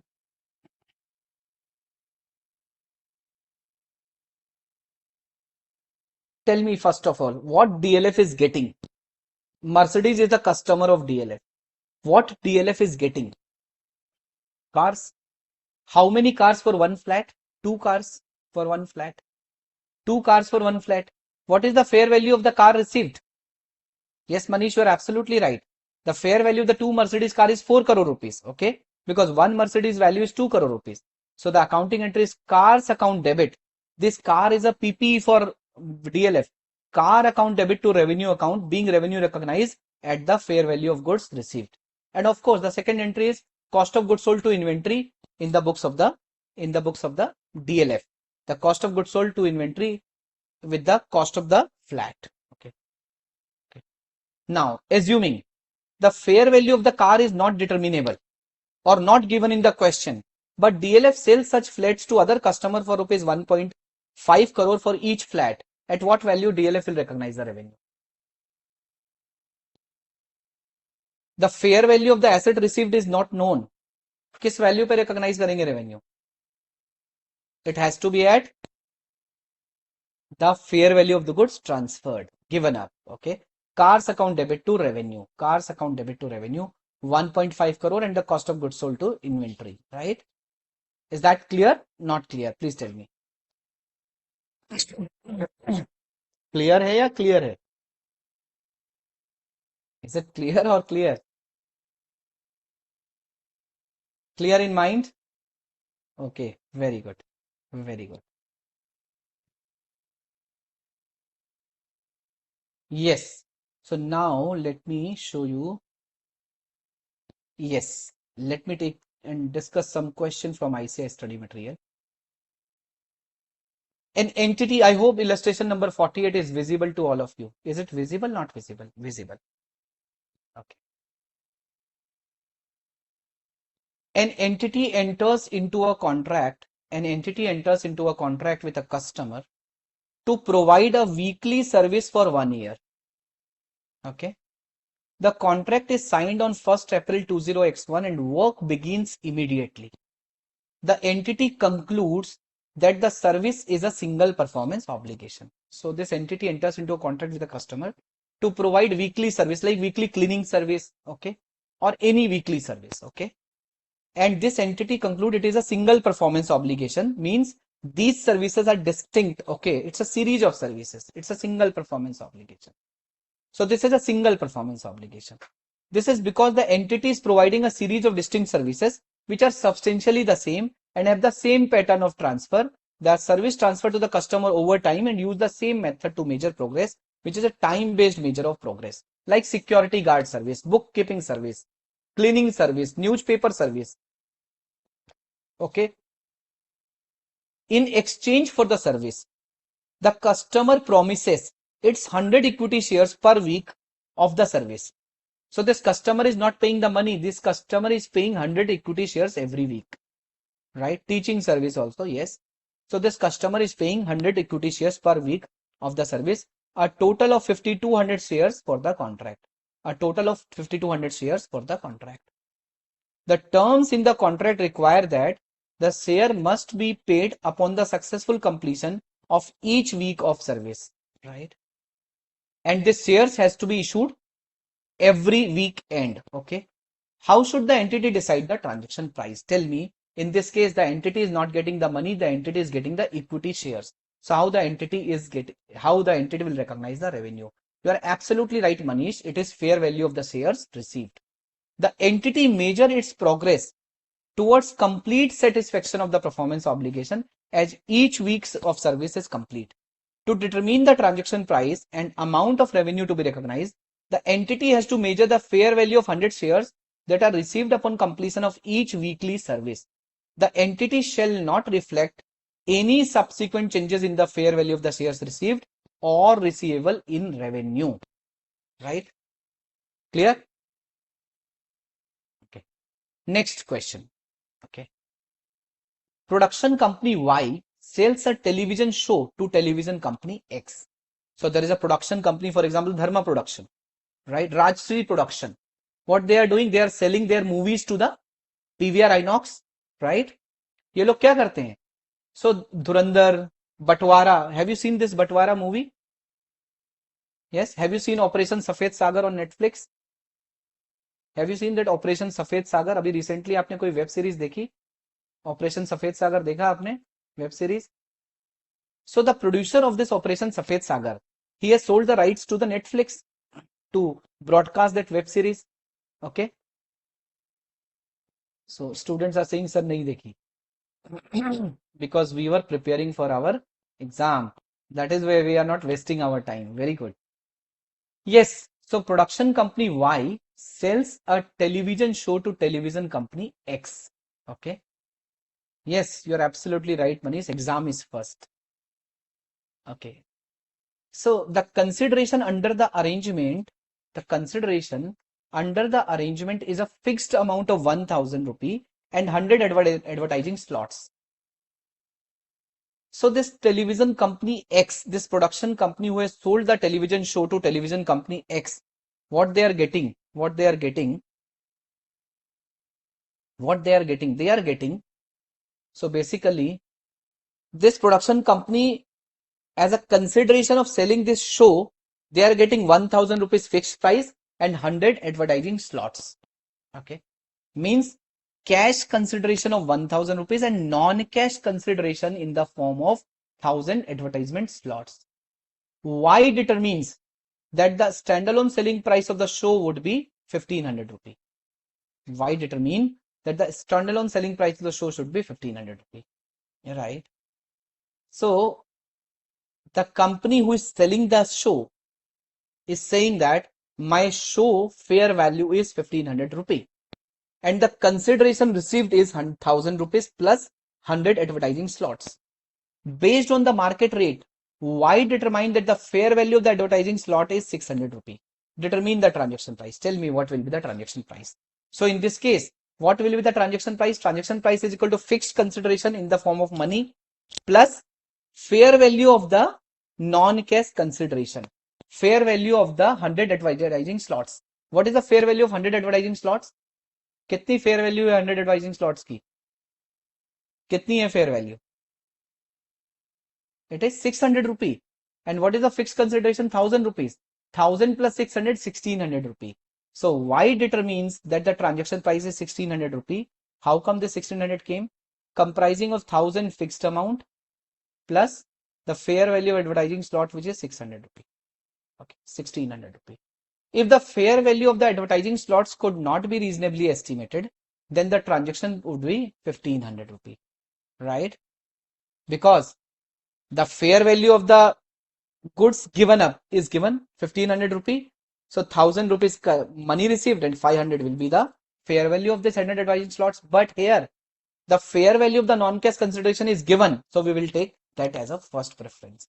So why would use the standalone selling price of goods or services promised for non-cash consideration? Okay. So a good question on both these aspects. Friends, let me know if you have any question, any problem, any challenge up to this level. Let me know if you have any problem. Any question, any problem, any challenge? Yeah. Okay. So one of the student is saying, sir, can you do one more question on the variable consideration? Okay. So let me give you one more question on the variable consideration. This question we have covered. This we have covered. This question we have done. Okay.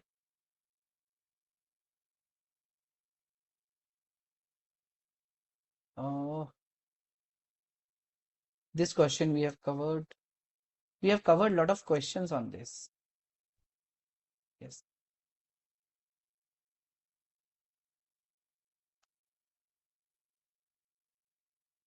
Right of return we have already covered. Significant financing component we have covered. Yes. So all these questions we have covered, my dear friends. So now let me take you through with few multiple choice questions to check your knowledge on the aspects which we have covered. Shall I take you through with the multiple choice questions? Just a minute. Allow me to open those questions. Yes. Yeah, let me open that.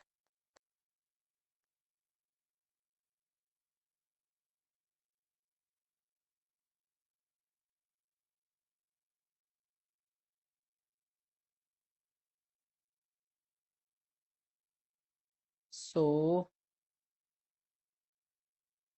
yes. Let me quickly discuss this question. Okay. Step number 1. This question is from step number 1. Which of the following is not one of the criteria for identifying a contract under Ind AS 115? Tell me.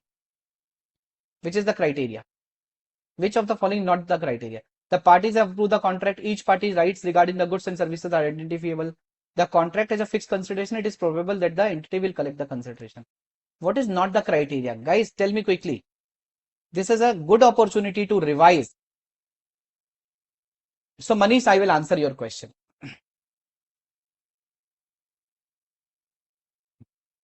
Which is not the criteria, my dear friends. The parties have approved the contract is the criteria. Each party's rights and obligations are identifiable is the criteria. The contract has a fixed consideration is not a criteria in step number 1. Otherwise, A, B and D are the criteria. Okay, A, B and D are the criteria. C is not the criteria as per step number 1. C is not the criteria. Okay. A customer entered into a contract. Just a minute. Okay. Yes.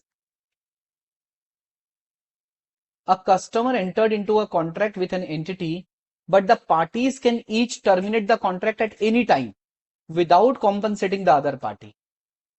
Means there is no enforceability. At inception, the contract is not enforceable. How should the arrangement be treated under Ind AS 115? It is automatically a contract because consideration has been agreed. If a contract, it is a contract if management expects the arrangement to continue. It is not a contract until the enforceability criteria is met. It is always accounted for as a lease. Friends, contract is an agreement enforceable at law. C is the right answer. It is not a contract until the enforceability criteria is met. Then the next one. An entity sells a machine along with the installation services. The machine can be used by the customer without the installation service. So customer can use the machine even without installation service. And the installation service is performed by another party as well. How should the machine and installation service generally be assessed? Always as single performance obligation, generally as two performance obligations since both are distinct. Installation is never a performance obligation, machine is not a performance obligation. What is the right answer? Yes, these are the two performance obligation because both are distinct. The customer can get the benefit at its own. A software company sells a license and provides significant customization services which substantially modify the underlying software. The license and customization are highly interdependent. How should they generally be treated? Two separate performance obligation. License is always a separate performance obligation. A single performance obligation. Customization is treated as a contract cost. So friends, at a contract level, this is not the distinct goods and services, right? So this will be treated as a single performance obligation. Okay. Yes. So where goods or services are not separately identifiable in the context of the contract, for example, because they are highly interdependent or significantly modify one another, they are combined into one performance obligation. An entity promises to transfer three distinct products to a customer. An entity promises to transfer three distinct products to a customer. The products are capable of being distinct and are separately identifiable. How many performance obligations exist? How many performance obligations exist? Three distinct products to a customer. The products are capable of being distinct and are separately identifiable. 1, 2, 3, it depends only the number of invoices issued. Of course, 3. Of course, 3, right? Of course, 3. Now, the next one. Now, determination of transaction price. The contract has a fixed consideration of 10 lakh and variable consideration estimated at 2 lakh rupee. The entity expects that including the entire 2 lakh rupee in the transaction price could result in a significant revenue reversal. What amount of variable consideration should generally be included? Fixed consideration 10 lakh, variable consideration 2 lakh. Entity estimated that including the entire 2 lakh in the transaction price could result in a significant revenue reversal. If they include 2 lakh rupee, it will resulting in significant revenue reversal. Probably 2 lakh will not be the revenue, it will be reversed. What amount of variable consideration should generally be included? 2 lakh rupee, nil, none of the variable consideration, highly probable, 10 lakh only, 12 lakh because expected value must always be used. क्या करें, सिर्फ 2 लाख तो नहीं होगा. Question itself says that. So Manish, the question is, contract has given you fixed consideration of 10 lakh and variable consideration of 2 lakh rupee. Manish, first of all, if you are talking about any consideration, to what extent you will recognize your revenue? Tell me. To what extent you will recognize your revenue? You will recognize your revenue to the extent collection is probable, right? Money will be collected, collection is probable. Let's say the variable consideration is 2 lakh rupee and you are expecting not to collect entire 2 lakh rupee. आपने बोला है variable consideration 2 lakh रुपए, but आप कह रहे हो कि 2 लाख रुपए तो मैं रिसीव नहीं करूंगा, 2 लाख रुपए I will not be able to collect 2 lakh rupee. So Manish, will you consider 2 lakh rupee as revenue? Answer is no. So the question says that the entity expect including the entire 2 lakh in the transaction price will result in a significant revenue reversal. इसका मतलब ये है कि अगर 2 लाख रुपए entity recognise करती है तो एक सिग्निफिकेंट रेवेन्यू रिवर्सल आएगा, सिग्निफिकेंट रेवेन्यू रिवर्सल आएगा. So what is the case? 10 lakh not a right answer, 12 lakh not a right answer, 2 lakh not a right answer. So answer is nil if none of the variable consideration is highly probable of not resulting in significant revenue reversal. Okay. Which of the following is a factor that an entity consider when estimating variable consideration using the expected value method? Only the highest possible outcome, the probability weighted outcome of possible consideration, only the contractual minimum amount, the amount billed to the customer. Tell me. Only the highest possible outcome? No. In expected value, it is not the right. It is right in the binary outcome. Right? It is right in the most likely approach, where it is more than 50%. The probability weighted amount, contractual minimum amount billed to the customer. What is the right answer? So expected value approach का नाम ही क्या है? Probability weighted approach. Probability weighted approach. B is the right answer. Probability weighted approach. Yes or no? Yes or no, my dear friends? Yes? Okay. Now, next question.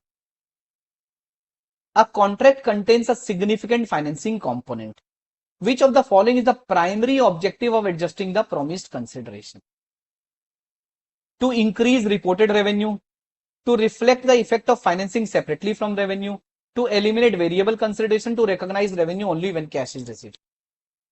Tell me, what is the primary objective of the significant financing component? You can just answer this question with your logical reasoning also. What about others? Only Saminathan has answered so far. Manish has also given the right answer. Manoj has also given the right answer. What about others? What about others? Yes. So the objective is to reflect the effect of financing separately from the revenue. Separately from the revenue. B is the right answer, my dear friends. B is the right answer.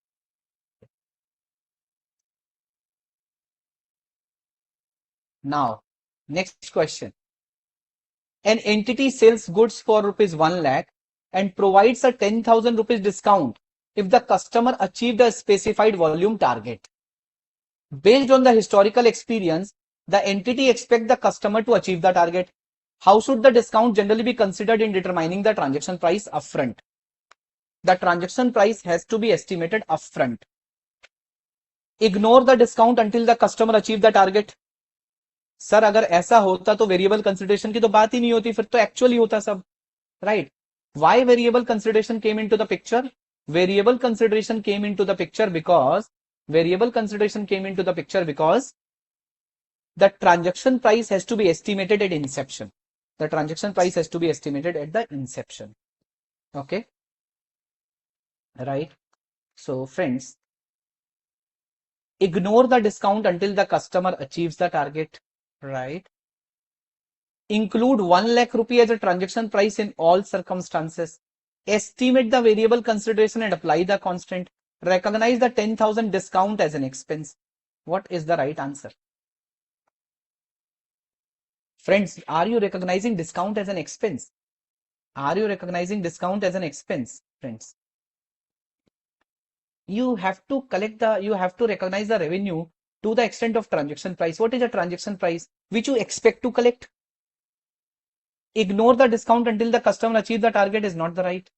Include 1 lakh rupees transaction price is not right because you are giving a discount to the customer. This 10,000 is a variable consideration, negative variable consideration.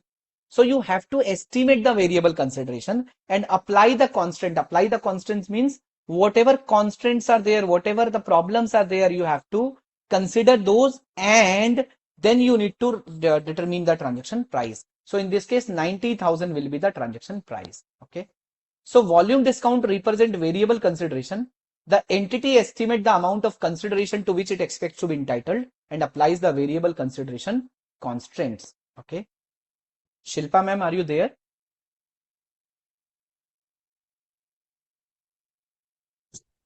Good morning, sir. Good morning, students. Yeah, good morning, ma'am. I'm there. Okay.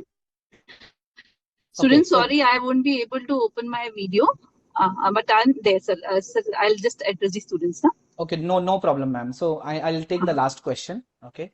Uh-huh. Yes, the last one.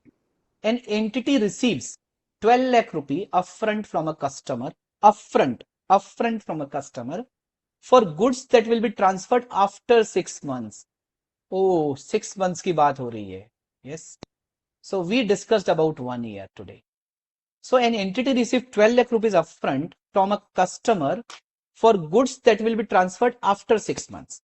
The contract does not contain a significant financing component. what is the transaction price at contract inception, assuming no variable consideration? 2 lakh, 6 lakh, 12 lakh, nil. The goods are transferred until the goods are transferred. Since the difference between the period where the collection is received versus the goods are delivered is less than 1 year, so significant financing component does not exist, and the revenue has to be recognized to the extent of collection received. 12 lakh rupee is the right answer. 12 lakh rupee is the right answer. Okay, so entire upfront amount has to be recognized as a revenue. So friends, with these multiple choice question, we have revised the concept. We discussed the concept of step number 1, step number 2, and step number 3 as well in detail. Okay, so what is the question, Manoj? Sir, in case of variable consideration, can it be changed based on the change in estimate? Manoj, yes, it can be changed, because since it is a variable consideration, Manoj, at the time of initial recognition you have to measure it, then subsequently you have to actualize on the basis of the change in the facts and circumstances. Okay, so students, I'm concluding the class right now, and of course Shilpa ma'am will take over, right? Shilpa ma'am will discuss with all of you. So I'm handing over to Shilpa ma'am, right? Thank you so much, and I hope you enjoyed the today's class also. So friends, we completed 4 classes on Ind AS 115.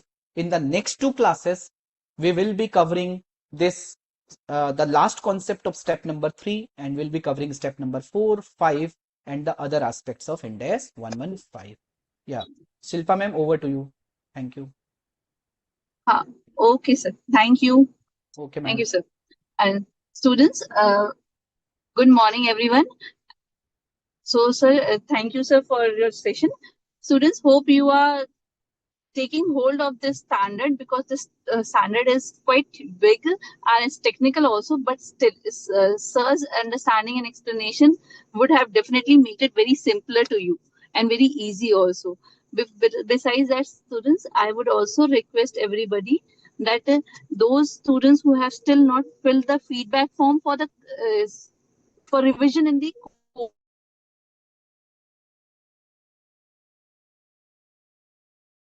request to everybody so that you all please fill that form. Today is the last day, and besides that, I also request everybody to fill the feedback form for every session. And any, in case students have any other expectations which you want us to address, do let us know, that so that we accordingly do it now. Any other thing which students you want us to know? Just unmute your mic and please tell. I won't be able to check the chat box right now.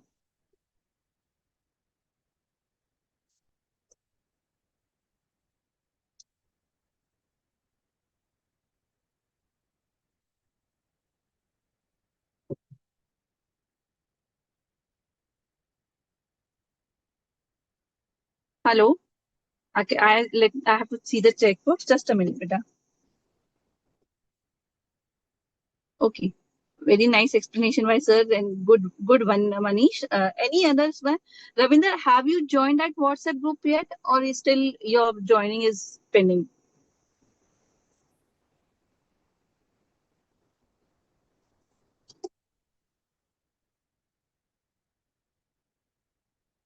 Yeah, it feels that I am having some network issue here. Still pending. Okay, Ravinder, you do one thing. Please share your number on this, Smith. And Dharmin or Ajit, who is on there in the team, technical team, Yeah, ma'am. please share the link of the WhatsApp group. Ma'am, we are Ajit, ये sharing. Ravindra काफी time से request कर रहे हैं, please आप इनकी वो कर दीजिए एक बार. Ma'am, we are sharing the link. हाँ हाँ ठीक है रविंद्र, देखिए व्हाट्सएप लिंक हम आपको शेयर कर रहे हैं, आप इससे ज्वाइन कर लीजिए. Any other who have student who have not joined, please let us know. Okay, Saminathan is saying wonderful, since it's a technical standard I am studying again. Fantastic lecture, thank you. Okay, good, great, Saminathan. You are really very punctual in joining the classes. Okay, thank you, Ravinder. Hope you got the link. Na? Okay, your number is also there, but link we have shared na, so that please see that. Na? Okay. Anything else, students, you want us to know or something? Feedback form. आज के just take 2 minutes and fill that feedback form. And sorry, हाँ, what बेटा? अच्छा, one more thing. मैं भी join नहीं हुआ हूँ अभी तक ग्रुप में। कौन रविंद्र बोल रहे हैं? Nitish. Friends, we are sharing the अच्छा, link within 2 minutes. Okay, just click on the link and join the session or join the join the WhatsApp group. Yes, हाँ. yes. Okay, Nitish, Ravinder, we are just sharing the link today, na? Okay, one more thing, students, today is the last day to fill the feedback form. That feedback stakeholders consultation and feedback form. This is the questionnaire which will help us to is with the CA course curriculum.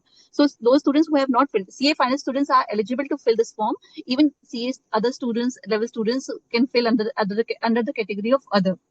So it is very necessary for you all to share your opinion and what you want from institute to develop a course curriculum, because your voice is going to be heard.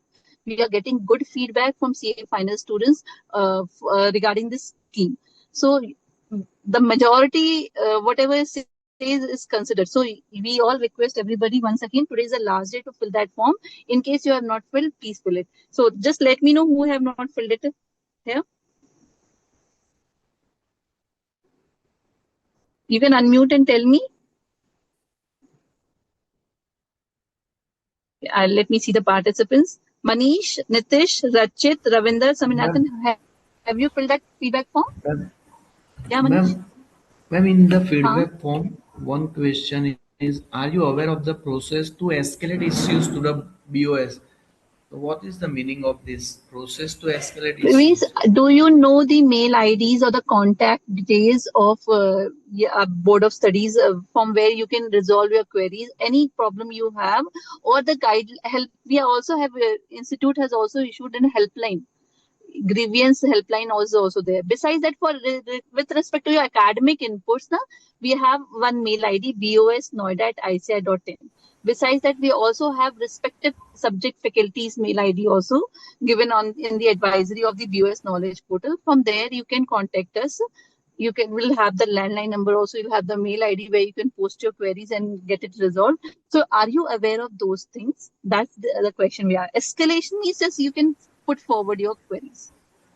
आप अपनी कोई query को कहाँ लेकर जाएं, वो आपसे पूछ रहे हैं, आपको पता है कहाँ लेके जाना है. Okay. ना ठीक है. और आपको मैंने बता भी दिया, bosnoida@icai.in. This is the mail ID where you can send your queries. Okay. Any other question? Any other question?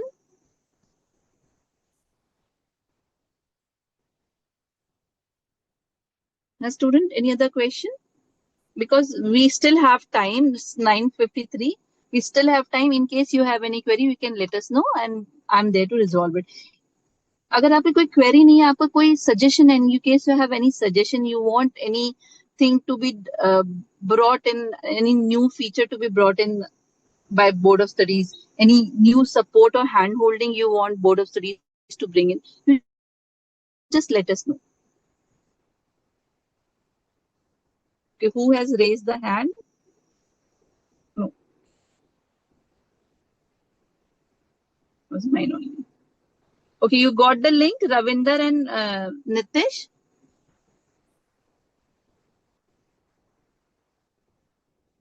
Link has been shared on the chat box. Please join through these links. Huh? Okay, good, Ravinder. After a long time, you were looking for this. And Nitish, please join through this.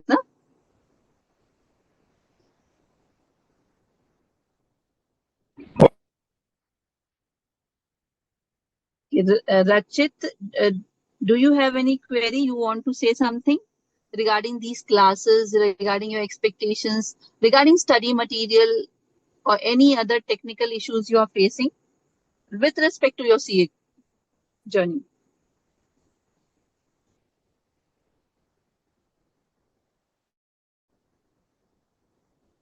Okay, it appears that nobody is having the issues. Okay, live end कर दूं ma'am. हाँ, okay, संकेत कर दीजिए and we'll wind up.